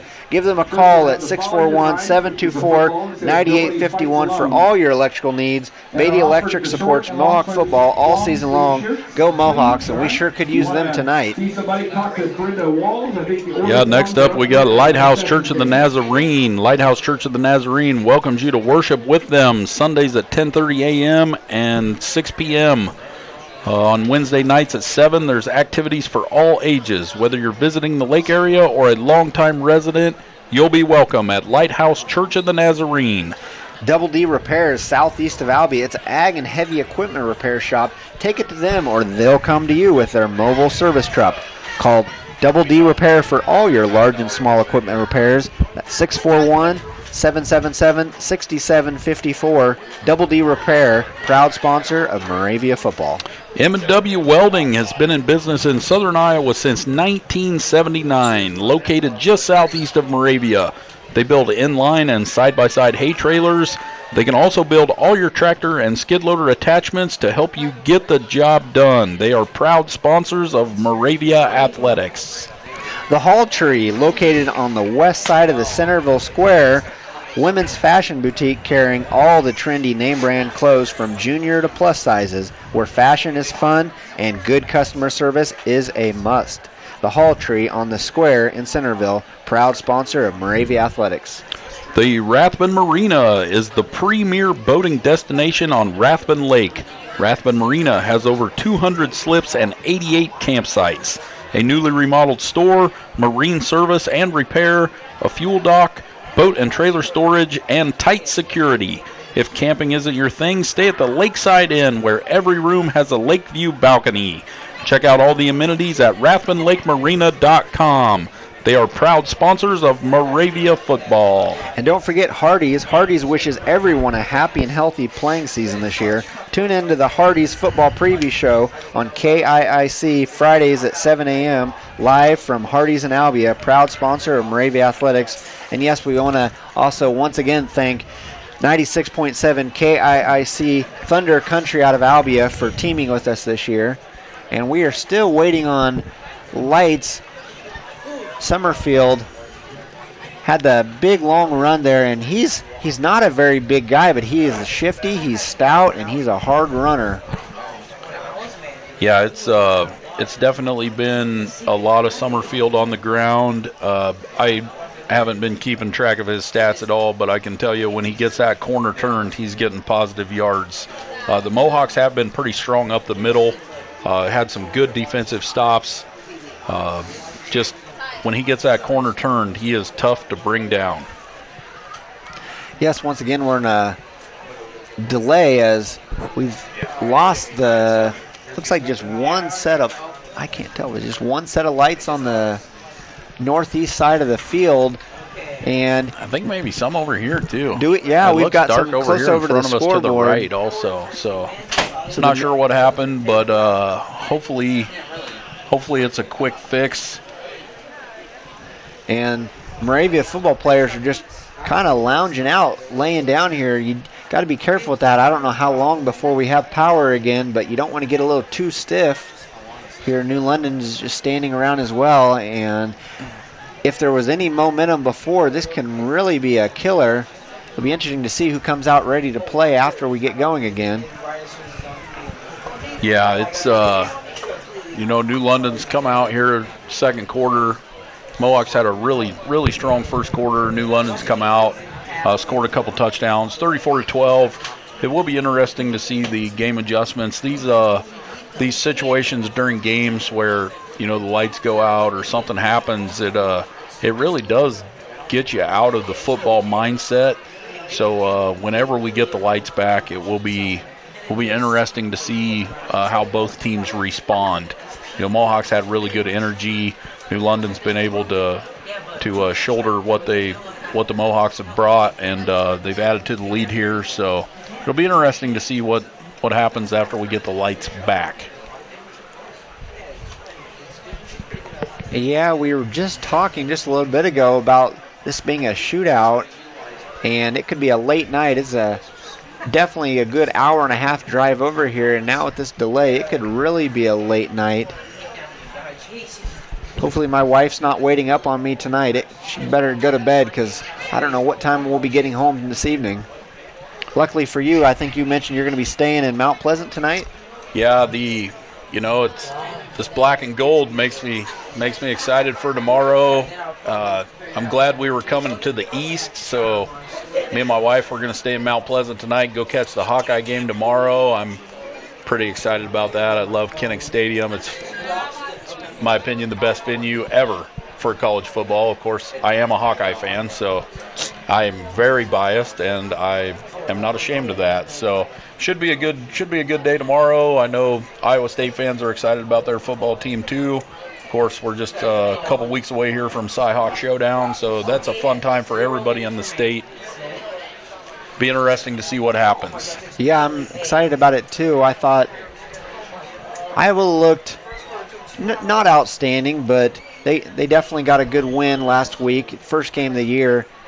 You're still working on a lot of different things, and when you lose two of the maybe the best tight ends in the nation, and T.J. Hawkinson and Noah Fant, you know the offense is going to need some work, but got the win last week. Iowa State had a big win against Northern Iowa, went to triple overtime, and like you mentioned, here in just 8 days, we're going to have the big Iowa State battle. That's up in Ames this year. Yeah, it's just, in all honesty, Tyrell, it's just a good time of year. Football's back, other fall sports going on. There's a lot of parades, a lot of stuff happening. I know the band's going to be in Moulton tomorrow, so if you're around, get out and support your Mohawks. I couldn't even count them. There was several kids out for cross country, the volleyball team. There's just a lot of positive things going on around the Moravia community now, so make sure you get out and support your Mohawks. They do appreciate it, and let's show some Mohawk pride out there. Yeah, I didn't work today and felt so good outside. We opened up our windows, and I'm in my bedroom, and I could hear the band playing outside, practicing for tomorrow as the band travels to Moulton for the Moulton Jamboree, which reminds me that next week, ladies and gentlemen, is the Moravia Fall Festival. It's the big one. Yes, Thursday through Saturday, and the Moravia Mohawks will be in action at home on Friday night as they battle Southeast Warren, another big game, but they will open up district play with it. Tyrell, didn't you play at Southeast Warren senior year of high school up there? Yes, that true story? I grew up in Moravia. We moved around a little bit, moved to Kentucky, and then I moved back, and I actually graduated at Southeast Warren. It's kind of odd for me because my home is Moravia. I went there the majority of my life through my freshman year of high school, and I graduated in Southeast Warren, so I'm technically alumni of Southeast Warren, but I still claim Moravia as my home. I don't know where I should go to a class reunion at, Moravia or Southeast Warren. Well, we're proud to have you. And we've got some area scores here. Albia is losing currently to Sheridan 21-7. Sigourney Keota leads Linville Sully 35-8 at the half. The Cardinal Comets have taken the lead on Wayne 20-14. The Wayne Falcons, they're back to 11-man, correct? Yes, they are, Yep. and they came back last year and actually did pretty decent. They had a week 0 game this year, and they're 2-0 currently, but they trail Cardinal right now. Belle Plaine has a 40-0 lead on North Mahaska. Pella Christian is losing 20-0 on Van Meter. I know Van Meter's good, but Pella Christian is typically a solid team as well. Centerville. Yeah, that game's getting tight now. They're in the second quarter. He's showing 20-14. Oh, yes. It just now popped up 2014. I saw 27. Yeah, there was a big interception by Davis County, and they were able to score shortly after that. 4 minutes to go in the second quarter. 20-14 Centerville now. Just down the road in Mount Pleasant, the Pella Dutch lead the Mount Pleasant Panthers 14-7. Yeah, and just a shout out for the Daily Iowegian down there. I'm getting that information from Colin Peters on Twitter, so appreciate all the local reporters out there getting the updates on Twitter. I know I love to follow the teams in southern Iowa that I can't get to all the games, so I just appreciate everybody out there that's bringing us all the scores and the highlights from small town Iowa football. I know I love it. Yeah, it's very nice, especially in moments like this as we are still in a delay, and I've not heard any word yet on how long till we get some power back on. Pekin Panthers lead Mid-Prairie 3-0. Lennox Tigers lead Melcher Dallas 28-0. I'm looking for Oskaloosa, Washington. I don't see the score on that. It's 34-12 here, New London leading the Mohawks.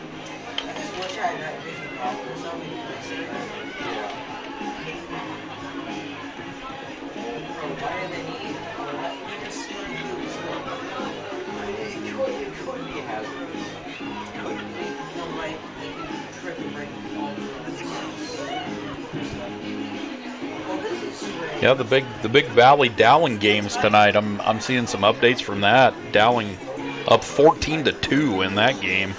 You said Dowling leads that? Yeah. Okay. Yep. I don't really follow the Des Moines schools a whole lot, but I know Dowling has won, I believe, is the last 5 or 6 it's 4A state titles. Yeah, it's for sure a dynasty.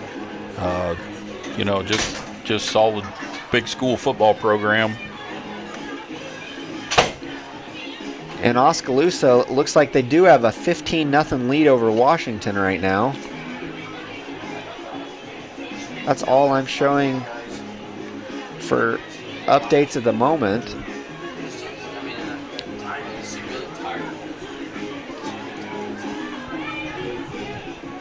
Yeah, just another plug for the Fall Festival.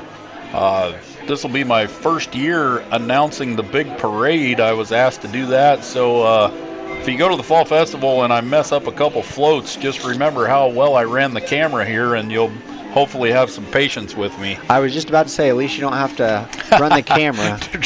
That is very true. And I think they even have cards to help me cheat on who's next. So as long as I got a solid person putting the cards in play, we should be able to make it through. I know growing up, as a kid, you always look forward to the Fall Festival with the rides and everything going on.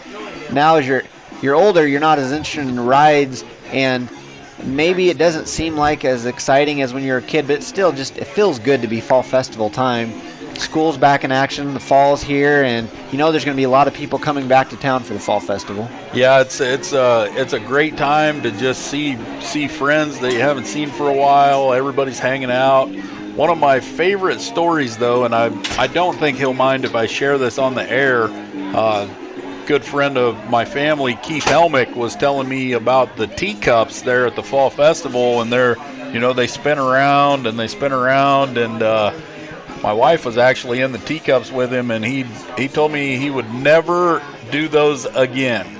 So I think if you've been to the Fall Festival and you've been in the teacups or any of the spinny rides, probably everybody has a story about a friend that spun them just a little too fast. So, yeah, me and my sister were reminiscing a little bit about the past whenever we were kids, our favorite rides. I got to say my 2 favorite, I don't know what they have now, but growing up, I liked the Tempest and the Egg Roll. Yeah, I think, you could gauge a good Tempest ride on how many bruises you had on your hip bone, is what I recall. And so, the more black and blue you got, the more fun it was. The Egg Roll, that was a classic for me growing up. Of course, you had to watch who you got in the egg with because, again, much like the teacups, there were people out there much crazier than I. Yeah, this whole month of September really jam-packed with just festivals. As this week's the Molten Jamboree, followed by next week the Moravia Fall Festival. The week after that, I believe, is Blakesburg has their corn cob festival. The big corn carnival. And then the week after that, you've got Pancake Day down in Centerville. It's going to be a busy September. It's going to be a busy September. One more plug for the Fall Festival for those of you that maybe, I can't think of anybody in Southern Iowa that I know that hasn't been to the Fall Festival. But if you do go to the Fall Festival, one of the more interesting things that you will see is following the big parade when you get the Cox family doing some wood chopping. And, man, that's impressive to me. No matter how old I get, I always thought it was interesting when I was a kid, and you get to see the old wood chips fly, and that's something special for that family. And it's just interesting and some good heritage there for the people of Moravia. Yeah, I don't know how many years they've had someone up there competing at the state fair, but the Cox family, you think of Burdette Cox and Chris Spencer and now David Chops, as we like to call him. He typically goes up there to the state fair, and that whole family is very much active in the wood chopping competition, but they're gonna have it at the Fall Festival next week. Anybody can enter. You can come sign up and compete. Maybe someone will give old Chops or Chris Spencer some competition this year. Yeah, I couldn't help when we played that Triple H music, when they played that coming out, I couldn't help but think of my old buddy Levi Tarbell. FWC. Yeah, in the old FWC, we used to have some fun doing that. If anybody saw the videos, you don't have to judge us. We were just kids having fun, but yeah, brought back some good old Moravia memories with that, and I am going to follow up with Coach Whitlow to see if we can get some real American playing for some entry for the Mohawks. Yeah. All right, we do have a light back on. Oh boy. So hopefully here in just a couple minutes we'll be back to action. It's coming on. It's going to be slowly, but both you guys teams that are still getting with up us and on the loose. live stream, I'll get a close-up there of the light that caused us the problems. It is coming back on, so that's about as good as my camera skills get, folks. So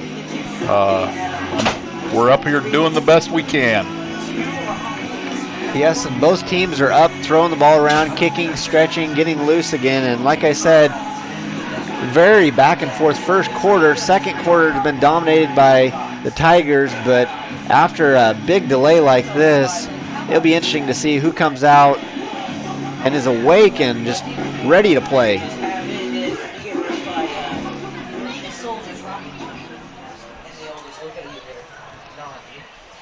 Yeah, get a little warm-up going. Looks like the teams are out stretching, getting loose.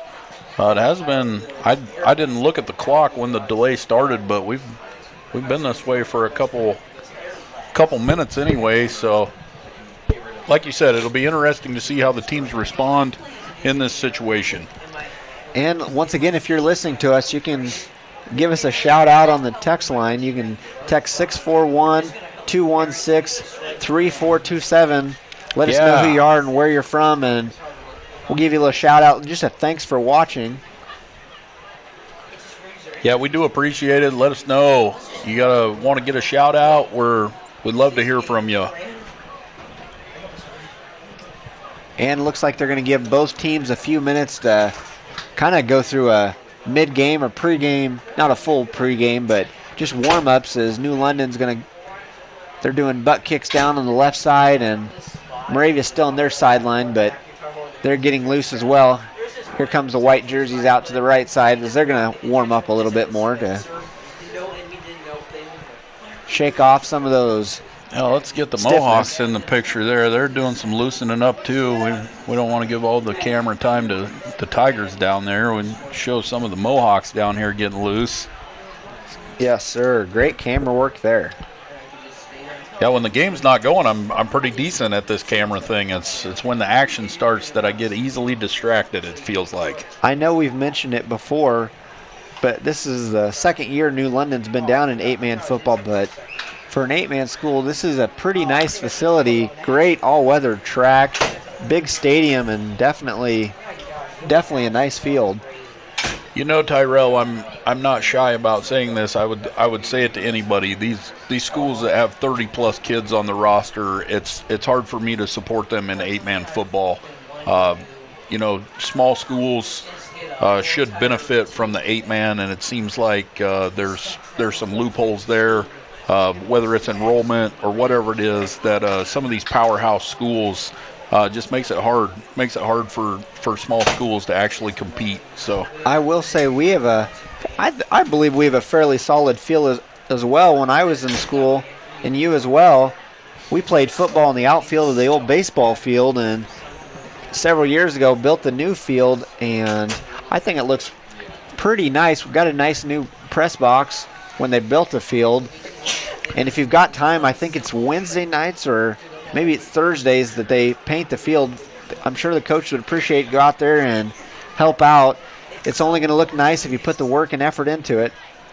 yeah, that's interesting, because the old practice field where the field is now, you know, due to the dimension changes of 8-man football, really allowed the Mohawks to clean up the outfield of the baseball field and move the football field out to the old practice field, and what the community's done, and I know Coach Whitlow's been a huge part of that. It is a really nice field for the community, and it's allowed the baseball program to have an outfield all the time, which is nice.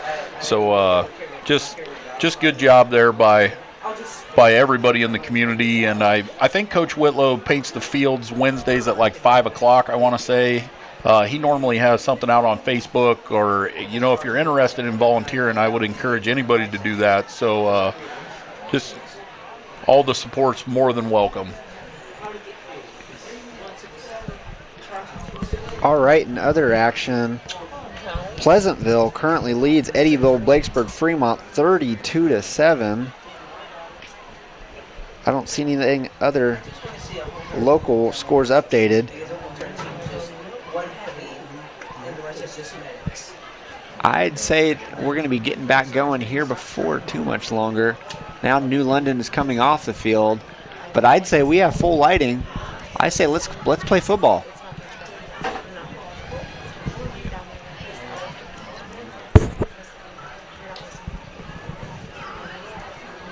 Moravia's gathered on the 10-yard line, just a little huddled talking, and officials spread out, look like they're getting into position. And now New London's 8 are coming out to speak with their coaches. I think we're about to take place. Oh, good. The lights are finally warmed up. Looks like we're back to the old gridiron here in just a few minutes. Thanks for bearing with us. I about forgot where we are, but we ended on a nice run by Shea Summerfield, and now New London will finally attempt their 2-point or extra point try. Yeah, Summerfield came around that left edge, broke a couple tackles, and we're right back in the mix.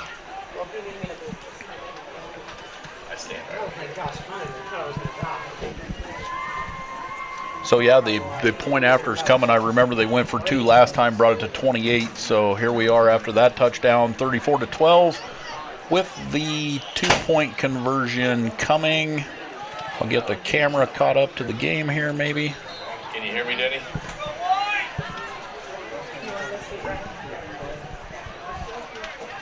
And they will be going for a 2-point conversion. It's going to be a quarterback keeper. And that's Summerfield up the middle. 2-point conversion is good, New London. Yeah, that direct snap to Summerfield has been effective.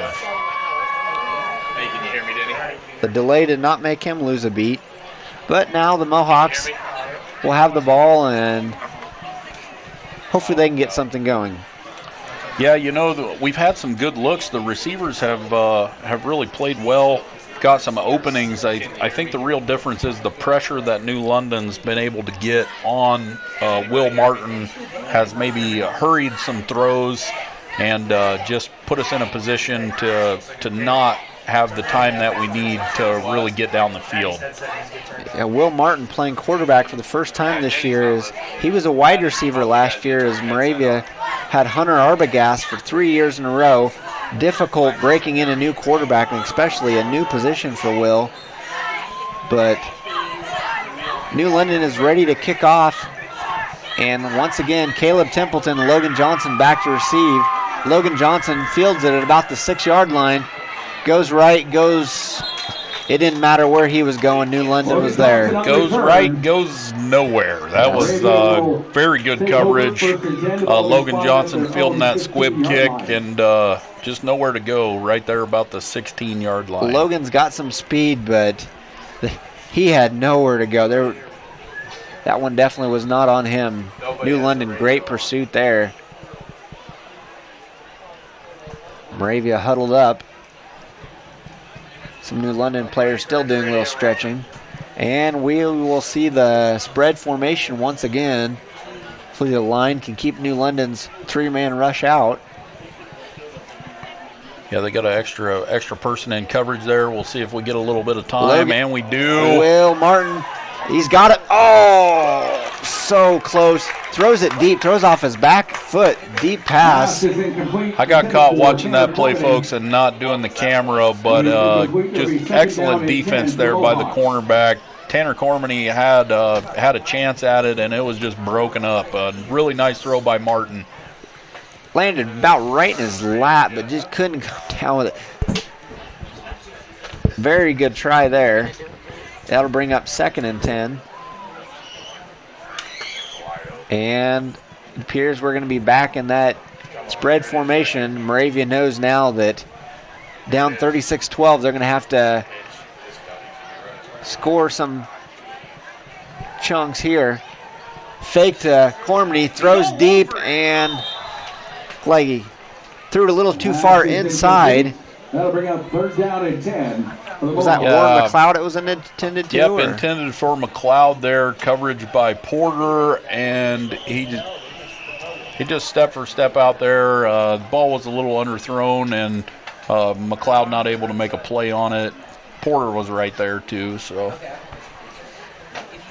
some of these passes have been there, but New London's been there as well. The defensive backs of New London have played great coverage tonight. Difficult finding an open receiver. Cormany goes in motion.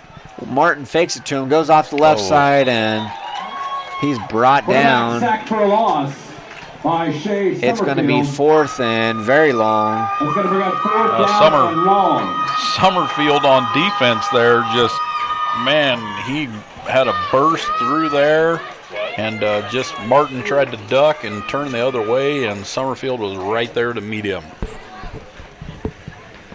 And the Mohawks will be kicking Back deep for the Tigers, number 1, from Blaze deep. Porter.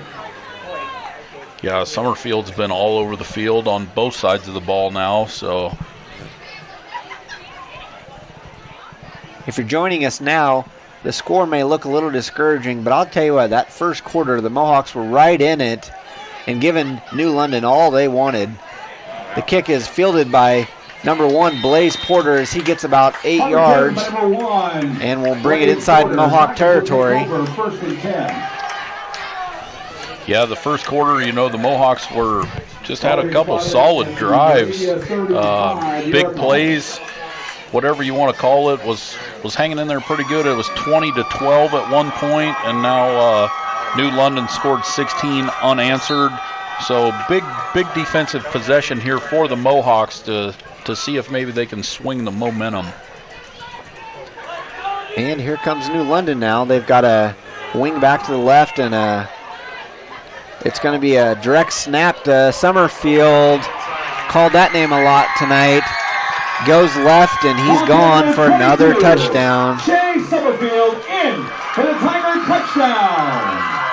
Yeah, I think what you're starting to see here, Tyrell, the Mohawks, you know, they came out high energy, high effort, and you know, New London's big, they're strong, they're fast. I think you're starting to see just the Mohawks wear down a little bit. Well, when you 37 players on one sideline, and I believe the Mohawks are 23, and I know the Mohawks are not full strength. We're not making any excuses for them, but New London definitely has some good options.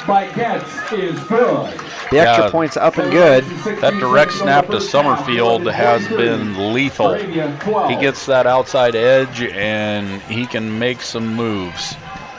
Hopefully you folks out there got a little better angle on that one. My camera game was on point.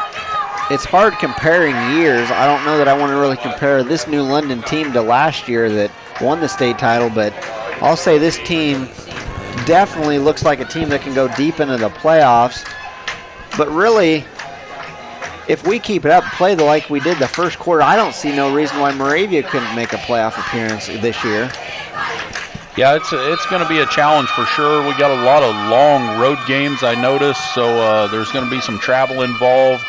It's always hard in high school when you got to go as far as we do for some of these games, but the Mohawks have a team that can compete, I believe, in the district, and you know, it'll be interesting to see how that all plays out. Now Getz is back to kick. He kicks it deep, and we've got yellow laundry on the field.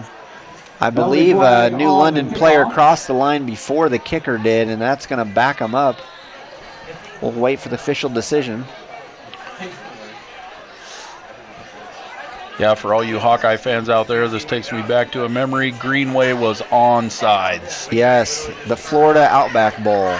Offside. Great comeback. Sad, very sad ending. However, that New London guy was offsides. Yes. I just wanted to throw that in there. The black and gold of New London definitely reminds you of that.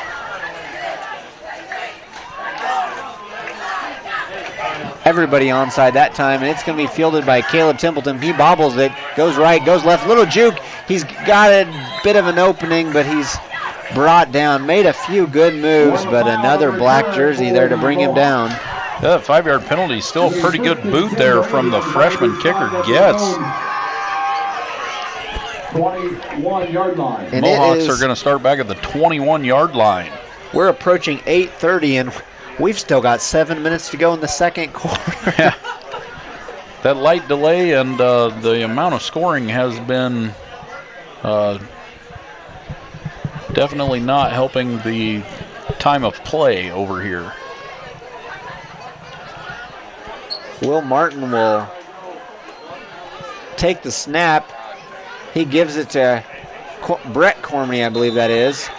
Goes off the right. Loss of about a yard, though. Yeah, their first move off the line is definitely quick. They got some big athletic kids up front there. You know, number 50 Allen. We've called number 60 Holmes for a lot of the night. Just stout athletic kids up there on the front, and it's presenting some challenges for the Mohawk offensive line.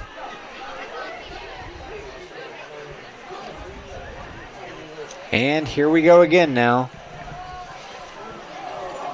It's going to be second and fairly long for the Mohawks. Cormany goes in motion. Martin fakes it to him. We've got a screen complete to Brett Cormany, I believe. Yeah, good gainer there out of Cormany. He gets about 10 back. Nice little screen Pele. It's going to bring up third down and about 6 to go, it looks like. Nice gain there. A little high throw, but Brett was able to leap up and catch that and get some positive yardage. We've got third down. Mohawks could really use a first down here. It'll be interesting what play we go to here. You know, early in the game, McLeod had a big third down catch for us, so see if we'll go to the air. Martin takes the snap. Here comes the rush. Throws it deep. He's got a man. Oh! Can't come up with it. Threw it right down the middle, but receiver couldn't get to it in time. He was definitely open, though. Yeah, again, the difference, our receivers are getting open. It's the pressure on the quarterback that's been the difference. If Martin had another second to throw that ball, I think he probably hits him in stride, and we'd be looking at 6. And that defensive line is getting some serious pressure in on Will Martin. And this is where the depth can be a huge issue, is our offensive line, you can't sub whenever you don't have the players to do it. Yeah, depth and just size. I mean, I don't think it's any secret Moravia is very rarely going to be the biggest team on the field, and this team from New London, they got some big boys out there, so it's definitely presenting some challenges up front for the Mohawks. And if things weren't looking good enough as it is, Mohawks can have a flag there. I believe false start's going to back them up another 5 as they will punt on 4th and 12. And I hear whistles again. Oh, another false start on the Mohawks. This is the time in the game, Tyrell, where we need to refocus, really work on just playing football. Try to clean up the penalties and just focus on playing a clean game here the rest of the way out. It's 4th down, and the Mohawks are going to be punting from about Mount Pleasant. Snap is high over the punter's head. Tanner Cormany's going to have to, he's trying to run out of the end zone. He shakes 4 defenders. He's going to keep it. Keep blocking. He goes right. And I think he's got a first down. I'm sorry, folks. I probably didn't even move the camera. I think it might have got most of that play, but what a run. Tanner Cormany, the snap was high, was rolling around the end zone, and he comes out of the end zone, and just a huge play for the Mohawks. Probably the ugliest first down you'll ever see, bobbled snap in the end zone. He shakes 5 New London defenders white jerseys keep blocking, and he's got a 36-yard gain for a first down. Yeah, second play of the game where he's just been at the right time, right spot, right time. Once again, New London with the pressure. Martin had time for about a second, and if the receivers aren't open, New London's going to be there. You just know it. Yeah, I think probably that's the biggest takeaway I've seen so far in this game is just the pressure that the defensive line's able to create for New London. It's impressive how quick they are able to get in the backfield, and that's no knock on the Mohawks. The offensive line's doing what they can. Just a talented team. Will Martin definitely has the speed, but it's difficult when you're trying to shake 2-3 defenders. And Tanner Cormany comes in motion. Will fake it to him again. No, he gives it to him. Faked me out, that is. Yeah, Cormany's had some tough running there, but, good positive yards out of him. That's encouraging to see for the Mohawks. 3rd down and 13. You think about it, Tanner Cormany, big gain there off the fumbled punt, and in the first quarter he picked up a Will Martin fumble and ran it for a 40-yard touchdown. He's definitely been heads up tonight. Yeah, just opportunistic football, and sometimes that's what it takes. And we've got four New London receivers. Oh my goodness, play. What a play. Was that Blaze Porter again? Yep, it was for sure Blaze Porter. There's a flag on the play, but Will Martin had several Mohawks in the area, and Porter just goes up above him and snags that one right out of the air. 4 New London rushers coming at one Will Martin. So many guys got through. I thought it was a screen, but he throws it deep. We definitely had men there, but number 1, Blaze Porter, catches it and undercut when he catches it. Great interception by New London. Yeah, the penalty was against the Mohawks, so New London will take over after the interception right at the 40-yard line. A good effort by Martin there. I thought he was going to get stopped for a sack. He pump faked and got out of that and threw a good ball. Just Porter made a really good play, went up above everybody and snagged it. So credit to him. We'll see what the Mohawk defense can do here. Just got a message from Sean Kingery over in Lenox, Iowa. Lenox with a big 56-0 lead over Melcher Dallas right now. Oh, boy. Porter almost had another big catch there. Boy, Mohawk was in just perfect position and able to break up the play. Porter almost just went right over the top and still caught that ball. So it's interesting the success that New London's had on the ground to see them pull up and go to the air there. But good play by the Mohawks, good defense. They were right there to make the stop. A lot of action going on. And you thought there's 4 of them there that they wouldn't have let him intercept it.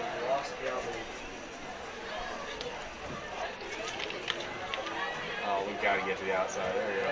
Just got hit again. Responding to a text there, didn't see what happened there. Shea Summerfield. Shea Summerfield, his name's been called a lot tonight. Yeah, Summerfield definitely been a workhorse.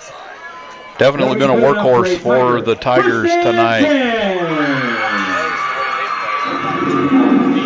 3 minutes to go here at half. This is big time for the Mohawks here. If we can hold them here, give us a little bit of momentum going into halftime. Pretty solid half out of the Mohawks, in all honesty. New London, no surprise, has made some big plays. They've ran off 23 straight now after the Mohawks were just behind one score there, 20-12. So they're a powerhouse, no doubt about it. Streeter takes the snap, goes right, looking long. Blaze Porter, Will Martin. Did he pick that off? Falls incomplete. Pass incomplete. Will Martin on the coverage. Almost had the interception. If you were able to watch that play, hopefully the camera was there. But, Porter made a really good play on that. Will Martin had position, was probably going to catch that ball, and Porter went defense on him there and just was able to jar the ball loose. Great effort by Martin. Bring up 2nd down and about 10 to go. Just received word that Lennox is now up 77-0 on Melcher Dallas Wow. in the third quarter. And we've got Summerfield off to the right side. Boy, that kid runs hard. He's upended We by... did stop him short, though. Yes, definitely is. Yeah, Summerfield, he's able to turn the corner, and it's once he turns that corner, he gets upfield quick. He plants that foot and turns, and then you better bring your lunch pail to tackle him. And folks, if you're just joining us, it's still the second quarter. We had a delay for electrical issues, and New London's going to call timeout as their it's final. third and short. Final timeout of the half. First half, that is, because yes, we are still in the first half. First half. Hey, want to give a quick shout out to all the Moravia football sponsors: Double D Repair, The Haltree, Hardee's, Lighthouse Church of the Nazarene, M&W Welding, Rathbun Marina, and Beatty Electric. Huge shout out to all our sponsors. Thank you for making this possible, and as always, support local as much as you can. Yes, and definitely don't want to forget KIIC 96.7 Thunder Country out of Albia. Just wonderful that they've given us the opportunity to do both the live stream and the audio this year. Yeah, it's a lot of fun, and everybody out there, if you enjoy listening to us, make sure and tell all your friends. Get on the Thunderbolt app. It's pretty easy to do, and just huge shout out to them. We love doing this, and big thanks to them for allowing it to happen, like Tyrell said. And New London will come out 3rd and 3, tie-dye formation. And give up the middle. I think he has it. Yeah, that spot looks It's going to be good. number They're 5, marking. Caden Walls on the run up the gut. Just enough for the first. Yeah, the size was a huge factor on there. The same story. The O-line was able to get a good push, and I think he had the first down before the Mohawks could really get to him. As soon as they got to him, they made a good tackle. It's just enough for the first down. And New London will come back out once again in that tie-dye formation, which we've seen a lot of tonight. Pretty basic offense, but they go hard. Yeah, Teeter. inside of... Back to pass. Covered. Caden Whitlow on the coverage, but it doesn't matter. Number 13, Gabe Carter, just leaped up and caught that pass. That's a New London touchdown. Yeah, he threw it a little high, and he just went up and made that play. Not a lot you can do in that case. Just threw it right to the back of the end zone, and the guy was there, jumped up, made the catch. Yes, so, the coverage was definitely there, but like you said, threw it a little high, and it was a good thing he did for them. Yeah, that's gonna put us in the old 35-point rule. And PAT is up and good by the freshman. Yeah, I'll be honest with you. After that first quarter, I am a little surprised by the second quarter. New London's definitely turned it on the offensive side. The Mohawks had a couple turnovers, but the New London offense, I think they've only punted once here tonight, and for the most part, they look like a machine. And so just find ourselves here in the 35-point rule at the end of the second quarter. So, again, good effort, good fight by the Mohawks. There's no doubt this team's one of the top teams in the state for a reason. I will say, positive that you can bring out of this is the Mohawks showed in the first quarter they can play with this team. It was, if you're just joining us, it's 50-12 New London right now, but it was 20-12 not long ago. Yeah, 13-6, 20-12. It was a ball game there in the first quarter. Right now, just the fatigue is, I feel like, it's really becoming a factor. New London has definitely got the athletes, and they've got plenty of it, and really wearing the Mohawks down now. Now Templeton with the return there. Takes it out just past the 15-yard line. Looks like they're going to mark it at the 19-yard line. So coming up here on the into the second quarter, continuous clocks rolling. So we'll see what the Mohawks can do here to end this second quarter. And Moravia will bring it in tight, back in that double wing spinner back formation. Cormany goes in motion. Martin gives it to him. Ethan Martin out to the right side to block, but he just got pushed back, and Cormany didn't get much on that carry. Yeah, that was pretty good pursuit there by the defense. Mohawks tried to set up the blocks to the outside, and number 56, Henderson, he just got out there and kind of blew up that play. Good job by Cormany to get back to the line of scrimmage there. And here we are once again, 2nd and 10. Man in motion.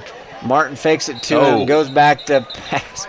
And when you're dropping back and you're getting a bear hug, you ain't getting rid of that ball. Yeah, that was the number 60 Holmes again on that play, and he's a hard individual to handle up front for the Mohawks. He's been on both sides of the ball, opening holes up, and then you see him there just gashing through the line. He's impressive as a lineman. That'll bring us to halftime now. At the end of the first half, it's a 8:45, but we're at halftime here in New London. 50-12, New London leads. Boy, I tell you, I'm glad I'm not driving all the way back to Moravia tonight. Oh, boy. I am, and I've got to get up early in the morning as well. I'm supposed to help my dad and my uncle run a concession stand at the Molten Jamboree tomorrow morning, and I have to be there at between 6:30 and 7. It's going to be a late night for me. That's going to be a late one, no doubt. Jamboree's always a good time. Love to see these festivals in southern Iowa just continue on. I know when I was a kid, we talked about it. They were important to us and just had a lot of fun. Like to see those traditions continue. So, if you're around and you want to head down to the Jamboree, get out there, support the Moravia band. They'll be there marching, so appreciate all you guys' support.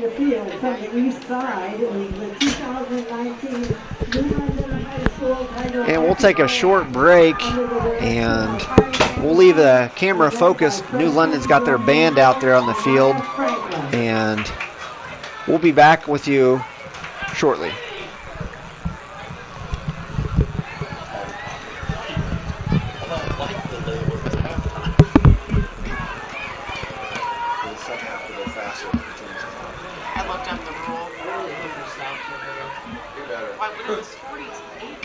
The New London marching band recently performed at Old Pressures before the cavalcade car parade for the 43rd consecutive year. The band would like to thank Heidi Hitchcock, Mary McLaren, Andy McLaren, and Alicia Bowles for their help in hauling the equipment.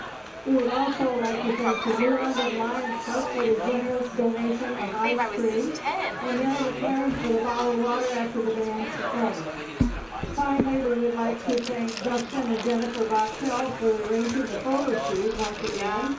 The band has prepared 3 tunes from the 1970s for tonight's halftime entertainment. To start the performance, the band will open with an Asian hit from Santana entitled Oye People God, featuring a trumpet duet of Junior Addison Brown and freshman I can't go to sleep when Joe's not home. Like I would stay up late. She can't stand it. If I'll be home and I'll be in the living room, and if she's ready for bed, I have to go to bed too. She can't stand me being awake, even if I'm quiet. It's bursting a smile on my face. When I no longer in the top 3 games. Guess what? Where is that? Press box is Well, I would say one thing. It's below 40. It's at 43. Oh boy. Again, Pokemon Go being Roblox. Really indie games being Subway Surfers. I was really hoping for like early night. Really Wordscape. Uno. Yeah, when the lights went out, I was like, what? Oh, I'm so happy. I don't think. The continuous call for help. Oh, man. Well, I knew we would get there. I just didn't realize it would take us so long to get there. Good. No, we did. When is it? I don't have 200. If it drops you behind 200, then we know we entered the new glory phase. I have to get up early for this meet.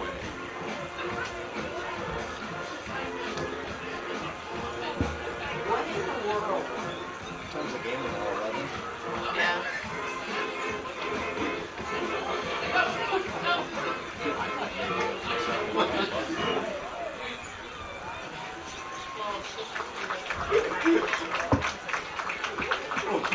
Our next tune was recorded in the summer of 1979 by the band Queen. In honor of Freddie Mercury's birthday yesterday, and to help our very own Jessica and Casey Howard celebrate their anniversary tonight, this is Queen's Crazy Little Thing Called Love.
we can give some updates, talk.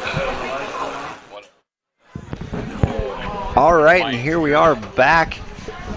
7.5 minutes left to go till the second half finally kicks off.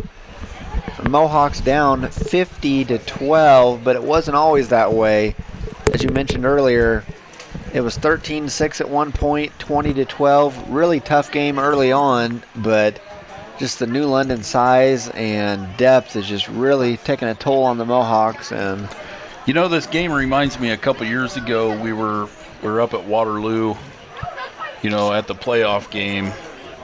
I'm having a hard time coming up with the school name right now. Don Bosco, Gilbertville, Don Bosco. We were playing and you know, the Mohawks were a strong team, and just the same thing, the depth and just the overall size was just more than they could overcome. And kind of running into the same situation here. Mohawks came out with really good energy, had a what I would call a great first quarter under the circumstances, overcame some penalties, had some big plays, got it to 20-12, was kind of hanging in there, and then a couple turnovers, and New London just kind of took over on the ground game, and that was kind of the story of the first half. you mentioned Don Bosco, another one of those 8-man football, but they've got close to 40 players on their team. So good year in and year out, always at the Dome in 8-man football. You know them and New London now that they're down in 8-man football. They're going to be good each year. If I was them, I would be interested just to see how I could do against some Class A. You know, the thing is, and I want to be clear on this. I'm not for what's happening in 8-man football right now, but it's not the school's fault. It's the system's fault. You know, they're playing in the system that is there, and you know, they are good. They are powerful. They got a lot of kids on the roster. I think what really needs to happen is an evaluation by the High School Athletic Association to say, like, hey, this isn't really what this was designed for. We got teams of 40 players playing 8-man football. I mean, if you can field 4 teams in an 8-man football, you probably shouldn't be playing 8-man football. And like I said, that's just my opinion. But you know, you do have private schools and powerhouses like New London. I know they've bounced around 11-man, back to 8-man, back to 11-man. Like I said, it's not their fault, but at some point you have to evaluate the system and say, is this really what this was intended for? I mean, I don't want to take anything away from New London. The state comes up with the rules. Absolutely not. New London they're going by the rules, and they are playing the schedule that's in front of them. Absolutely. They're going hard, and more power to them. They're not doing anything fishy here. It just seems like the system could be adjusted for the better. Like I said, it's nothing against the schools that are dominating the class. It just seems like there should be a workable solution that maybe benefits everybody. All right, we've got just over 4 minutes left to go till the end of the half. Let's just go through our sponsors once again. Sponsored this year by Beatty Electric. Beatty Electric is your local full-service electrical contracting firm, offering residential, commercial, farm, and industrial electrical installation for new construction, remodeling, and repairs. Give them a call at 641-724-9851 for all your electrical needs. Beatty Electric supports Mohawk football all season long. Go Mohawks. Yeah, the Lighthouse Church of the Nazarene, proud sponsors of Moravia athletes.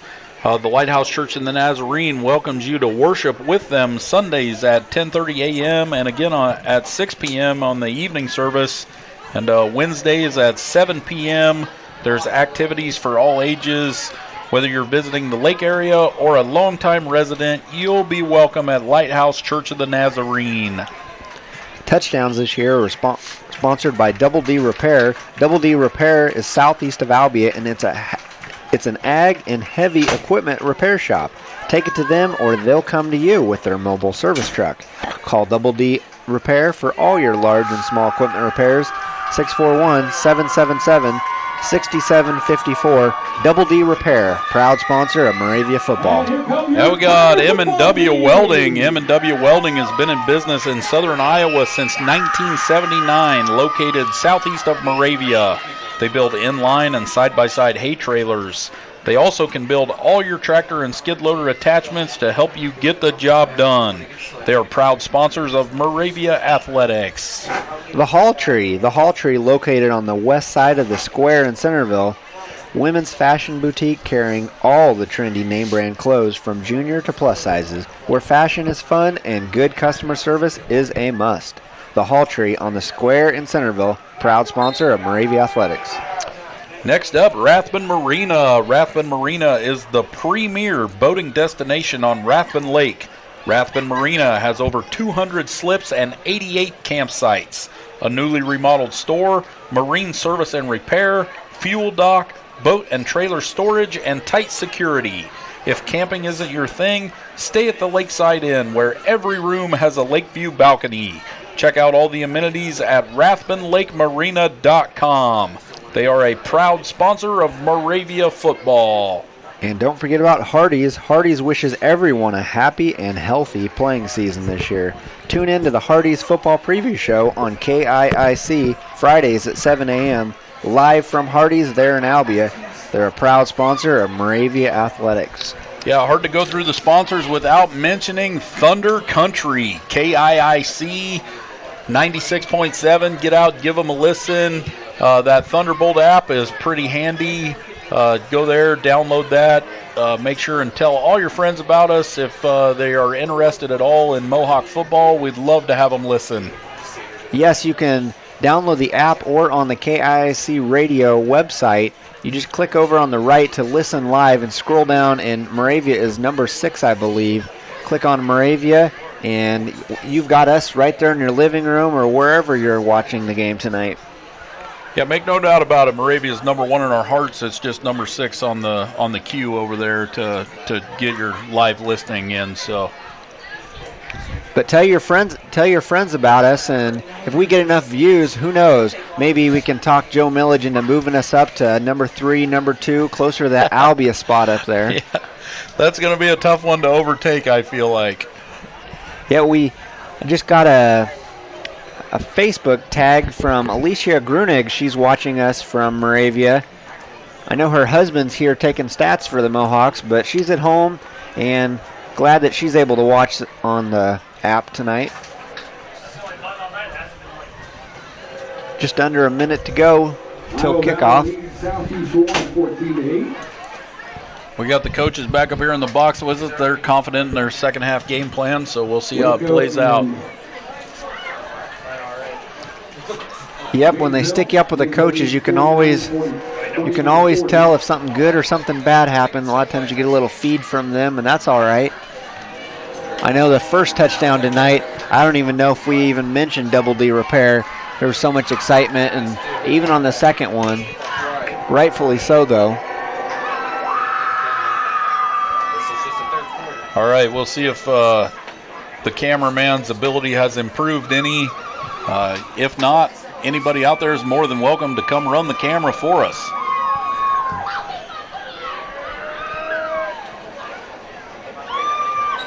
Here's a look at your New London Tigers. There's a look at your Mohawks ready to start the second half here. And most teams, it's now after the 9 o'clock hour. Most teams their games are, a lot of them are probably over by now, and we're just now starting the second half. Yeah, that light delay set us back pretty good, so if you're interested to know some final scores, we should have them coming up here in the third quarter for us. It kind of reminds you, you're here in Iowa, and you turn on ESPN really late at night, and you got the West Coast Pac-12 games like Hawaii or USC playing Oregon late at night, not going to be over till midnight, 1 in the morning. This may be the equivalent of Pac-12 football tonight. Maybe slightly better quality. Yes. I've actually seen some tackles tonight, unlike Pac-12. And there's the kick. It's going to be fielded by Caleb Templeton. Picks it up on the left side, going right up the middle, and Not a whole lot, Kickoff but return by number 22, Warren McLeod. Mohawks will take over 1st and 10 from their own 24-yard line at least. Looks like maybe. Oh, I thought there was something going down on the field. It was just the ref signaling continuous clock. So, Okay. but crisis averted. I saw his arm waving down there. I thought something serious was happening. He was just motioning to start the clock. Motion the clock, not the paramedic, and we're thankful for it. And Moravia's going to come out in the spread formation. Yeah, they had some success there. If they just get time to throw the football, we had some receivers breaking open. Here comes the New London rush, and wow. Did he hand that ball off? There were so many black jerseys there, you couldn't even really see what happened. Yeah, Cormany on the carry there had it up in front. Brett Cormany just got gang tackled there. There was a lot of motion in the backfield. Cormany had the ball, and New London snuffed it out. Cormany with the carry there, and he got tackled, but the quarterback, Will Martin, was on the ground, and Ian Paget was on the ground. And three Mohawks were tackled in one play there. We've got motion again. Will Martin fakes it. The rush is on, and we've got that screen pass to Brett Cormany. Catches in the middle, goes off the right side. He's close to a first down. We'll see where they mark him. Complete to number 37, Brett Cormany. You know, had some success with that screen pass, at least on one play there in the first half to Cormany, and it is close. I think they're going to measure. Well, that's exciting. Suspense here. We may have another first down. I sure hope so. Good play call there. The New London rush has been so strong all night. Yeah, really good throw by Martin. Just got it right over the line there. Cormany was sitting down. First down. Yes, first down Mohawks. Big conversion there to start this second half. Here we go, close to midfield now.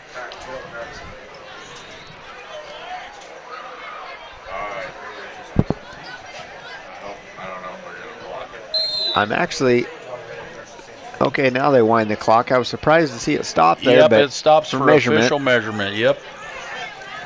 Will Martin hands it. It's a reverse. Handed it to Brett Cormany, who gave it to one of his brothers, Tanner Cormany. Goes off the left side, gets a couple. Yeah, it looks like a gain of about, long two there. Well, I said Brett Cormany. That looks like Caleb Templeton in the backfield handed it to Tanner Cormany.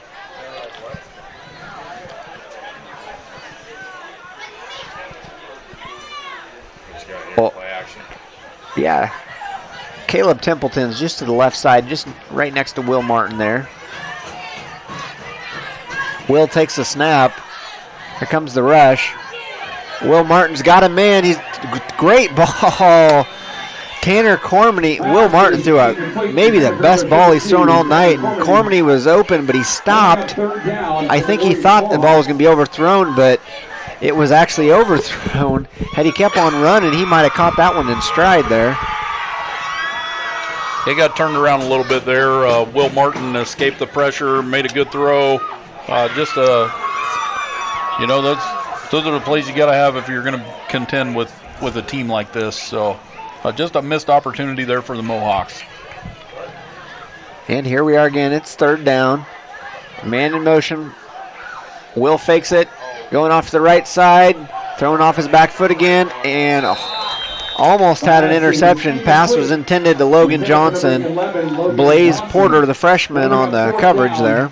Yeah, if you throw a jump ball down there, it's going to be hard to out-jump Porter to get the hand on it. He can really get up there. It's hard telling who all's watching and where all they're watching from. I know New London plays at Waco next week.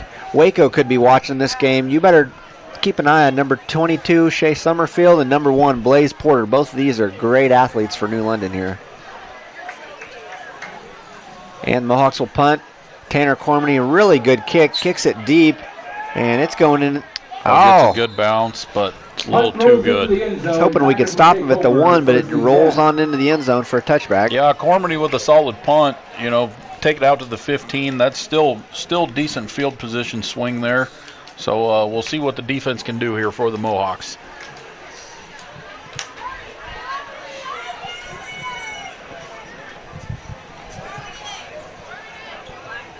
Now, if I'm Moravia here, I got to be thinking all eyes on Shea Summerfield. You don't want to give him the full attention because New London's loaded with athletes, but Summerfield's really seemed to be in the focus this game.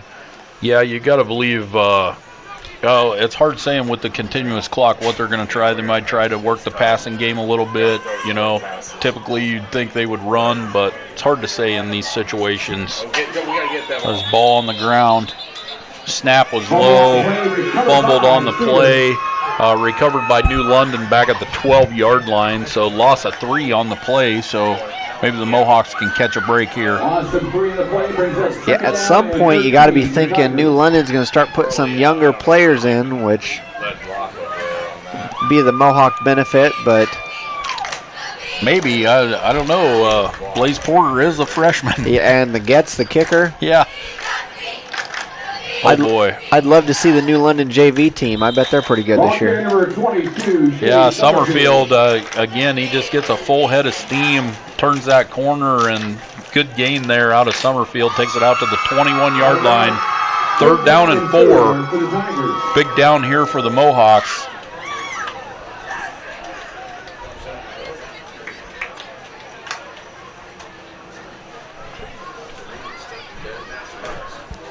And here they come, back in that typical tie-dye formation. Tie-dye formation, black and yellow jersey, kind of reminds you of the Hawkeyes. Well, it's not on the inside. And the bootleg out to the right side, Streeter. He goes off, he's got a first down, and he's knocked out of bounds for a big gain. Yeah, we didn't see a lot of that in the first half. Summerfield was carrying the load, but really good ball fake by Streeter there, and just a quick move to get outside, and nobody was there on the bootleg, and goes for a first down. Going to be 1st and 10 for the Tigers out at the 32-yard line.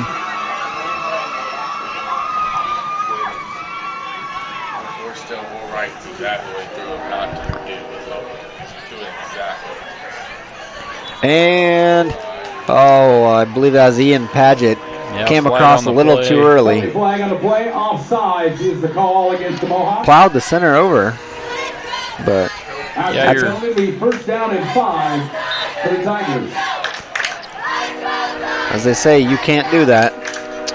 Yeah, I think what you're seeing now is New London just working on some different looks, different plays, just really seeing what they can do. And here, big gain there by number 27, Cameron Raines. Number 27, Cameron Raines. Cameron Raines, a senior. First touch of the game, I believe, and he goes for a big gain off that left side. Yeah, we haven't heard his name a lot. Not in the starting lineup, but he's making his presence known there. Big run off the left side, and it's 1st and 10 once again. Yeah, just off tackle there, and number 27, Raines, with a big gain. He had some bulk to him, but he was moving for all he was worth there.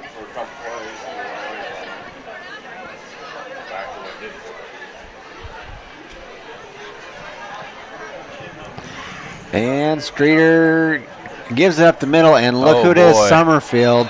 Look at that spin move. Puts the shakes on Will Martin, and he goes into the end zone. That's another touchdown for New London. Yeah, Summerfield, I'm not sure how, he maybe has 4 touchdowns now. I'm not sure, but the Mohawk was there just right in front of him, and just a really nice spin move to get in the end zone. So extra point coming up here for New London. Want to give a shout out to Bull Davidson, who's watching back in Moravia. Glad to have you, Bull. And the extra point is up, and it's good. The extra point is good. 57-12 New London now.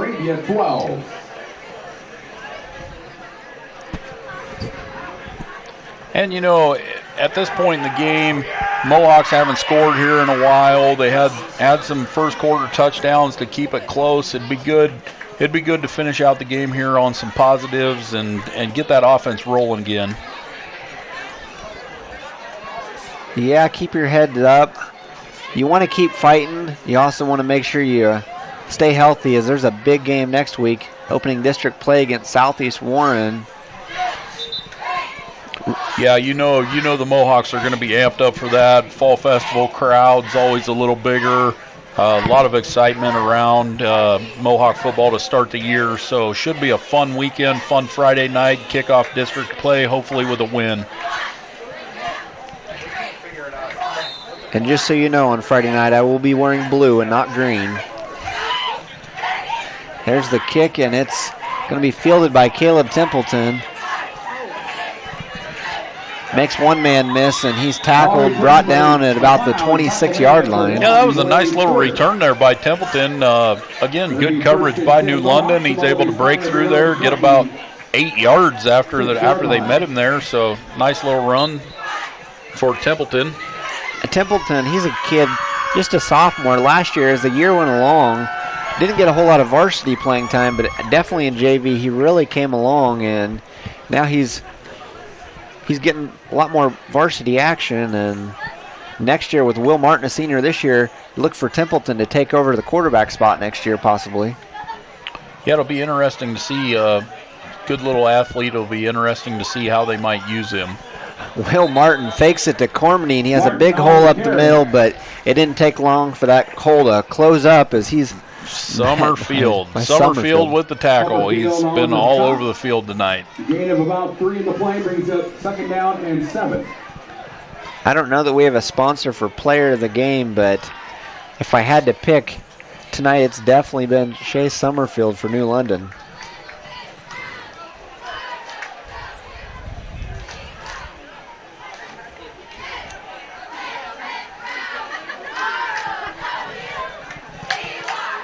And Tanner Cormany comes in motion. Will Martin's running for his life off the right side, throws it up. Oh, I thought Caden Whitlow was going to come down with it. Pass was tipped. Had a real chance there, just a really good play. Really good play. Blaze Porter on the coverage, just he's got a pretty good vertical leap, and that was about 3 inches short of clearing his hand, and that would have been a big play for the Mohawks. Caden Whitlow snuck in behind there. Again, Will Martin on the run back there. The pressure is real, and it's been there. So, good effort by the Mohawks on that play. We've got motion again. Will Martin off to the right. Oh. Throws it deep. It's going to be short-handed. Oh, and it's caught. Wow. I'll tell you what happened after the play gets over. But, wow. The ball was thrown. Looked like it was going to be intercepted by Blaze Porter. He actually tips it right to Tanner Cormany. Catches the ball on the deflection. Jukes goes off the right side, and big gain for the Mohawks now. 1st and 10 at the 12-yard line. Credit Will Martin. The pressure was there. He was getting hit as he threw. I don't know how he got it to go that far, but good job. Good job. Nice concentration. Tipped by Porter, caught by Cormany. Cormany's had a really strong game for the Mohawks. You're right. As he gets the ball there, it spins off the left, goes through a couple guys. Not much, but he's gaining positive yardage. Yeah, Cormany, he's a tough kid, tough runner. He's fighting for every yard out there. Just really good effort out of him. The Mohawks, they're out there competing like we talked about. The score's obviously lopsided, but the effort is there, which is exactly what you want to see. Yeah, Cormany, he's had some really unorthodox plays tonight. You think about the touchdown that he picked up Will Martin's fumble. He picked up a bad punt snap over his head, got a big first down to that, and then the deflected pass he caught in a big gain. Cormany's just been heads up tonight. Oh, broken up. Broken up there by, number 42, Curry Jacobs. Is that Warren McLeod that was the intended receiver there? Yeah, just a good play to break that up. So that brings us to the end of the 3rd quarter. The Mohawks are driving, which is definitely positive to see. For all you fans out there watching the live stream, I did pick up a much better camera operator than myself, so going forward, you can give all the compliments to Kaylee Cloyd in on the camera for this fourth quarter of this Mohawk football game. We do appreciate her help. Yes, as I mentioned before last week, it's a task when you're trying to pay attention to the game and run that camera as well. So very happy to have some help there. Yeah.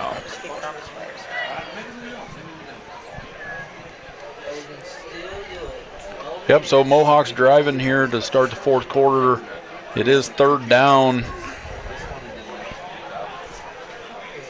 About 5 to go, I think, maybe. Well, it looks like they've got the marker down by about a yard short. I'm not sure he's in the right spot. Yeah, there we go. Okay. Now that... I don't like it as much, but that's more realistic. They forgot to flop. They forgot to flop around, and, yeah, that looks... that's a little more accurate. I'll take 3rd and 1, but it looks like about 3rd and 6 here. Yeah. Yep, long 5. See what the Mohawks do here. It'd be a good momentum builder heading into district play if we could get the offense rolling a little bit.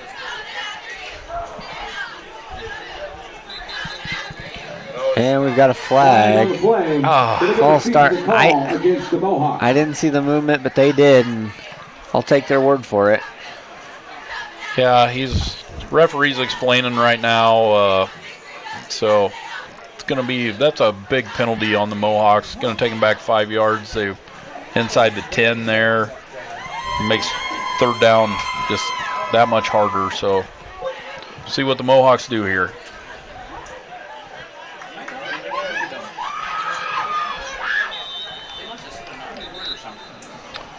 Now we got a timeout, Mohawks, to talk this over. Coach Whitlow probably wanted to build some positive momentum too, wants to talk this one over.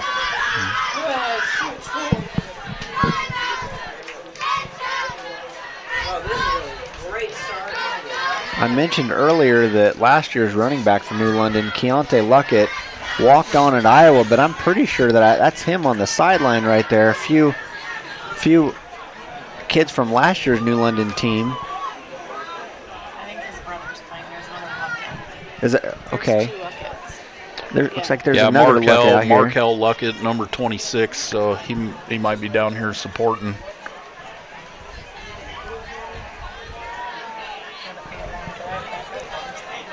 Good athletes off last year's team, but they've got some good athletes on this year's team as well.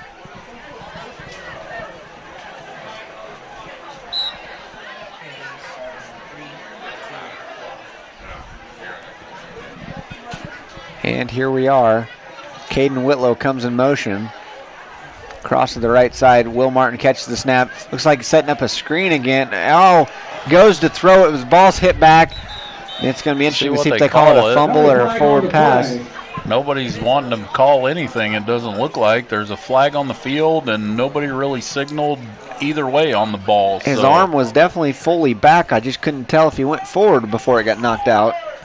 You know, that's a tough call to make. Even, you know, you see him at home watching him on replay. I still don't always know which way the old ball in the hand's going to go. So the old empty hand trick, we'll see what they call. It sounds like they're sorting out the flag a little bit before they.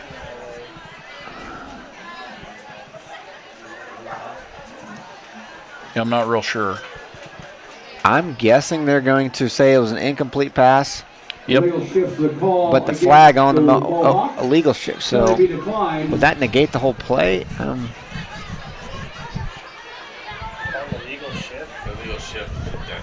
Well, the chains are moving, which makes me think it may be New London ball. Tigers recovered the fumble. It is. They did call it a fumble. So the penalty was on Moravia. New London declined it so they could take over, obviously, with the possession. So empty possession there for the Mohawks. They had some good momentum. Penalty stalled it, and then the fumble on that play.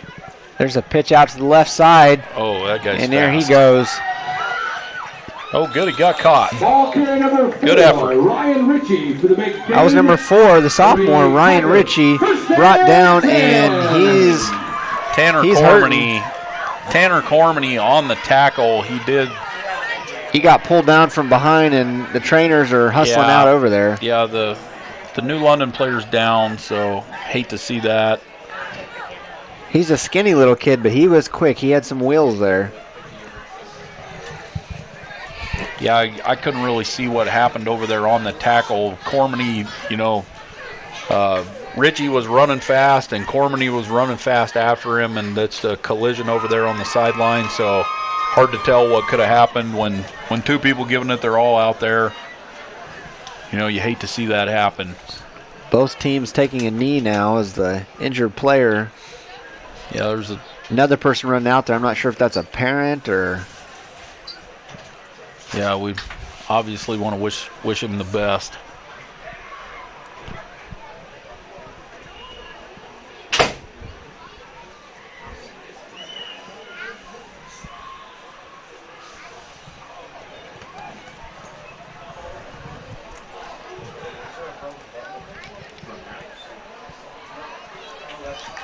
He is being helped up. It looks like he's walking. He's walking gingerly, but basically under his own power. So hopefully just a twisted ankle or something that he can come back on. I'm wondering if it's an ankle, but yeah, it looks like he's getting a little more weight on it as he comes across the field. So Richie looks like he's going to be okay. That's good news for everybody. And that was obviously a first down run for him. The Tigers will be 1st and 10 from the Mohawk 25-yard line. Again, good to see Richie coming off under his own power. He'll get some ice on it and hopefully be ready to go next week. And we've got a final now. The West Des Moines Valley Tigers have defeated Dowling Catholic 29-22. Wow, that's a big one. 14-2 early on. Dowling was leading that game, and then speaking of big move. Luckett, there goes Markel Luckett. Ball carry number 26, Markel Luckett. Yeah, Markel Luckett with a big 9-yard carry there, his first carry of the game, I believe. About 9, and second down and 1. It's a quality one. Yeah, it was a quality carry. This is where you're starting to see the depth and just the size of New London really wear out the Mohawks a little bit. Mohawks playing both sides of the ball, a lot of them, so that's tough. That's tough when you're up against a powerful team like this, and just really proud of the effort from the Mohawks tonight. And it does appear that New London has put some of their youngsters in. Lucky gets the ball again on the left side. Yeah. He's brought down. Number 26, Markel Luckett. Yeah, New London's starting to sub in pretty good. Cormany's still all over the field for the Mohawks. He's over there on the tackle. Luckett carries it for another New London first down, just around the 12-yard line. They've got number 3, Dom Lopez, a freshman in at quarterback now, another freshman.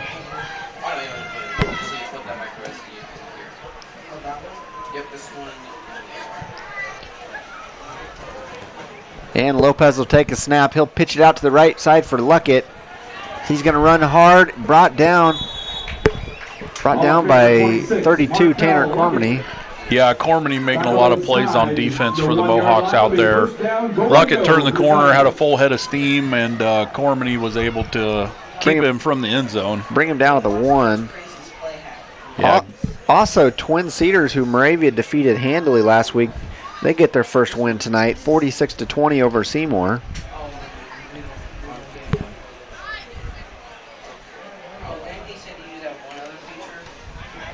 And New London will take over 1st and goal at the 1-yard line. 9 minutes to go in the game. Lopez is under center in the tight-eye formation. Hands it off, and he's going to be short. He's going to lose a yard, I'd say. A good stop by the Mohawks there. Just got a good push up front. Kind of broke up that play before it got started. The ball carrier was number 2, Lopez. He's a recent sub into the game. It looks like he's coming out now, but really good job on the goal line there by the Mohawks. Like Ethan Martin and Warren McLeod and Brett Cormany in on the tackles. With the score where it is and this drive going, it's good to see the effort there from the Mohawks. They're still out there trying their best, so that's a positive we can build on. And Lopez hands it off, and once again met And now it's the Mohawk line that is making their presence known here late in the fourth quarter. The play brings up 3rd down and goal to go for the Tigers. Another New London player jogging off the side with Yeah, a little bit of a limp in his step. Number 18, Pickle. I think he was just the ball carrier on that last one. So he came up a little ginger, and he was able to jog off to the sideline there. So see what the Mohawks can do here. 3rd and goal for the Tigers, just on the 2-yard line still. And Luckett is now in the backfield, right behind center, and there's the pitch I expected. And yeah, just a little scamper into the end zone for another touchdown for New London. The Tiger touchdown! Yeah, Luckett on the toss sweep there, goes in untouched. Just quick player, had the whole side of the field to work with there. So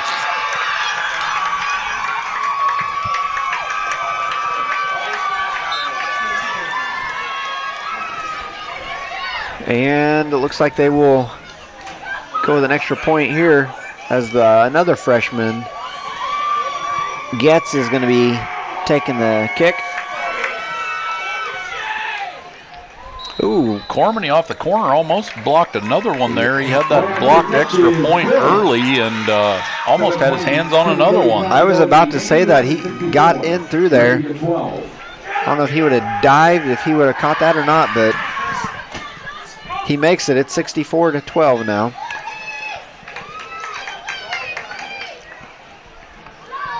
Yeah, 64-12. You're just starting to see the depth and just the strength of this New London team. They are good.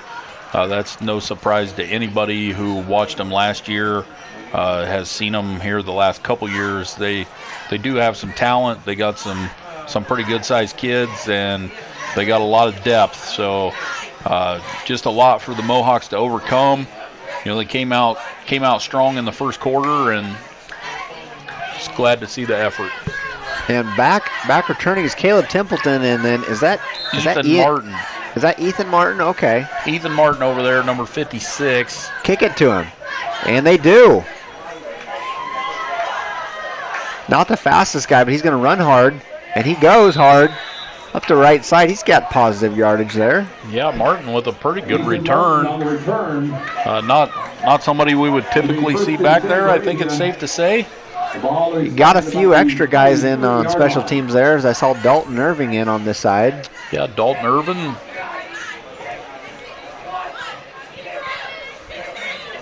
Just a sophomore for the Mohawks, so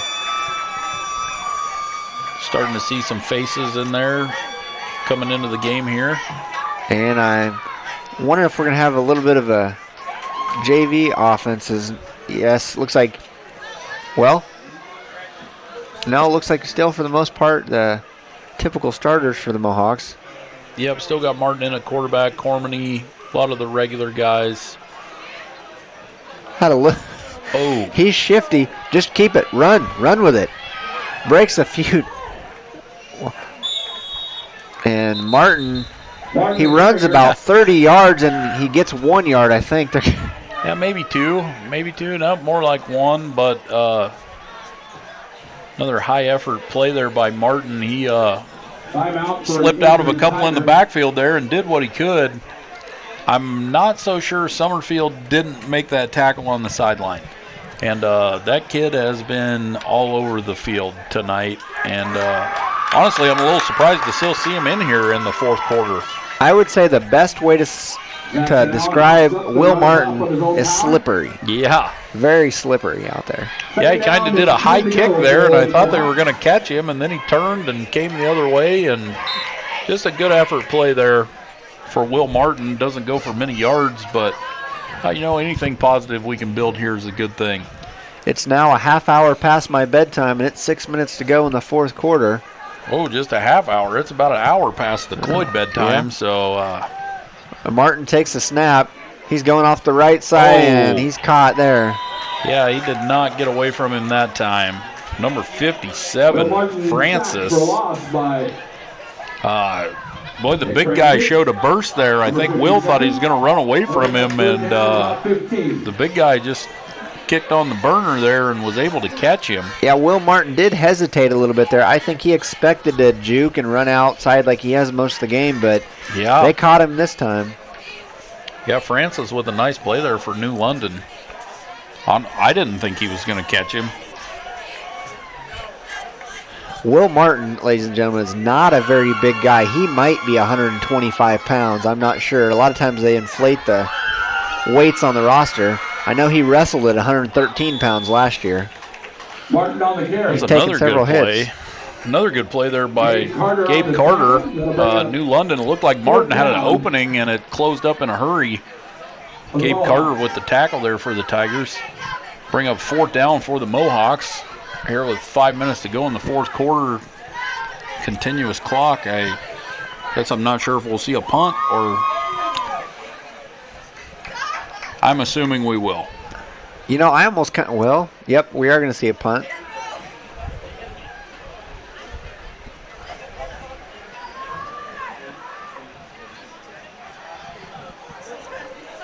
Looks like number 1, Blaze Porter back to return.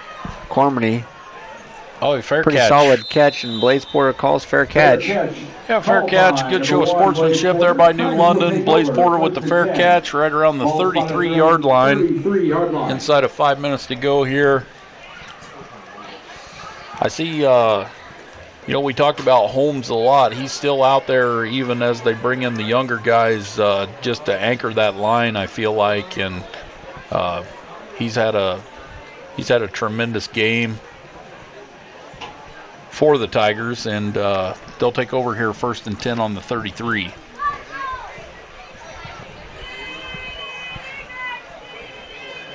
Mohawks bring up all 8 in the box here. Lopez pitches to the right side to Luckett, and he's brought down. Number 26, Markel Luckett. Gain of about 4 on the play.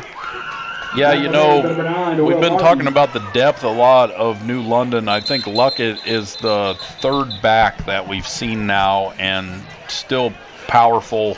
Looks like he could start for many, many 8-man football programs. So there is a Mohawk down on the play. I cannot see the number. It's a Murray.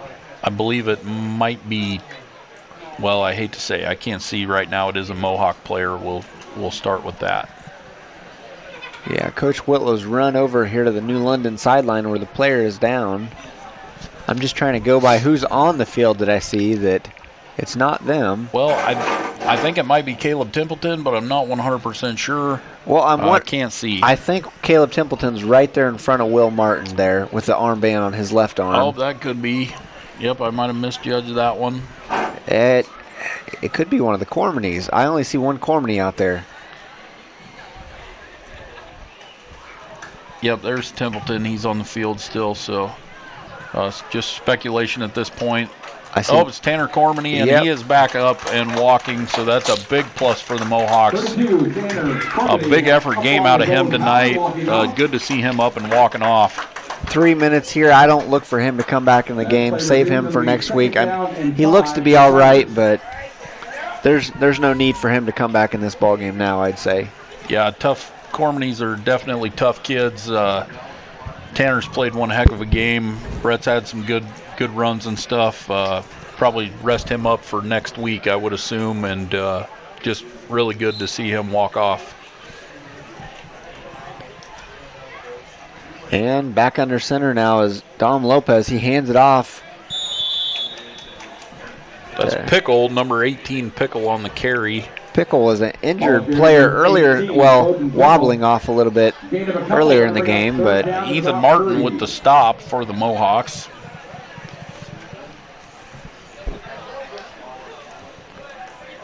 I look for just a little bit of tight eye and just kind of run the clock out now. Yeah, they're taking up most of the play clock. Looks like they're content to hand it off and just see if we can tackle them. Pitch outside to Luckett, and we didn't tackle him there. Will Martin's the last line defense, grabs it, holds his hand. Ball carrier number 26, Markel Luckett. I guess I'm not sure how many people, Kaylee Cloyd with the excellent video work there, but if you saw the end of that play, Luckett was fighting and clawing for that goal line, and And like I said, I think that's the third string running back that we saw tonight. So it just speaks to the depth of this New London team, and they're going to be a handful for anybody. It took all 125 pounds of Will Martin to bring him down just short of the goal line there. Yeah, Will Martin scrapped to get him to the ground, and excellent effort. Pitch outside. It's number 9, Josh Glendenning. Another freshman for New London, number 9, Josh Glendenning. Yeah, Glendenning, first time we've seen him tonight, but he got to the corner quick.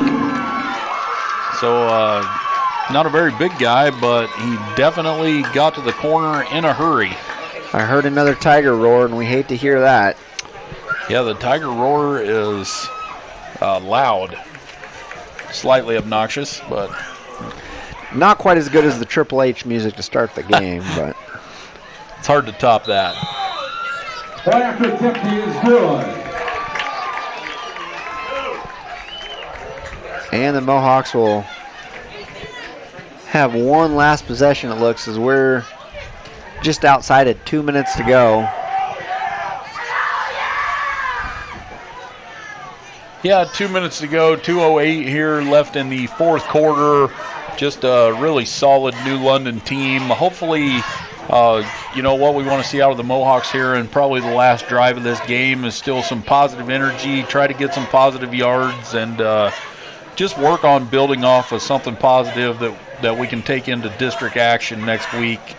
Honestly, I don't know what Southeast Warren has. They're normally a pretty strong team, so it'll be good to start district play at home during the Fall Festival with a little boost from the crowd, and hopefully we can take some good energy into next week.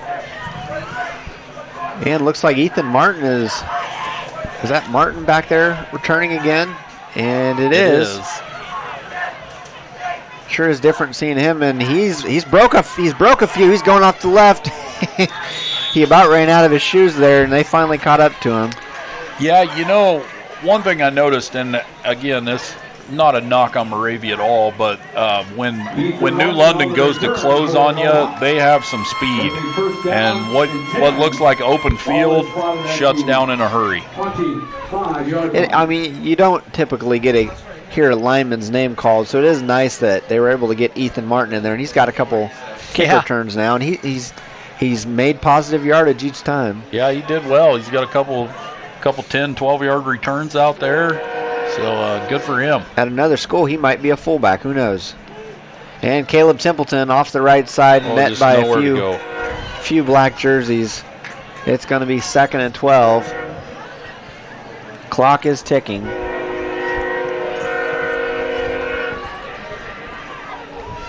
Looks like we got number 14, Gage Haynes, coming into the game. Youngster for the Mohawks there. Got some action last week at quarterback during the blowout win of Twin Cedars there. So Gage Haynes coming in to quarterback here this last little bit of this game. And Templeton in motion. Haynes keeps it, and he's thrown back for a big loss there. Yeah, the play action was good, but story of the game, the pressure on the quarterback has been there all night. So Gage Haynes just nowhere to go. Good pressure by New London there. Be interesting to see if they even get another playoff. 14 seconds. Yeah, I think we're probably content to let this one run out.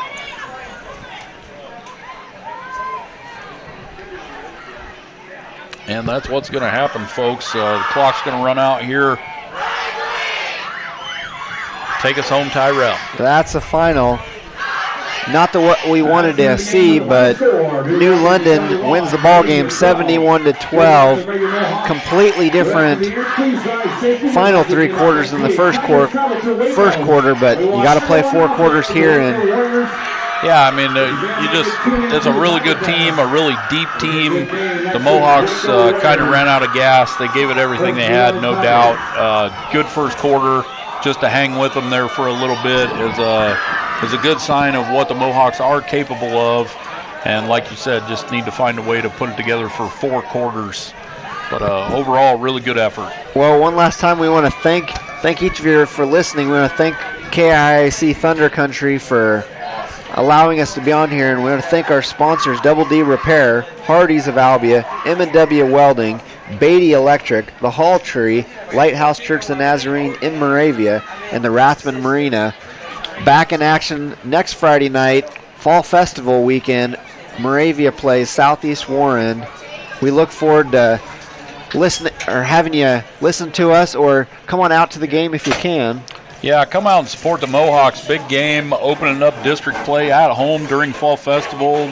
We'd just love to see a huge crowd and a lot of energy.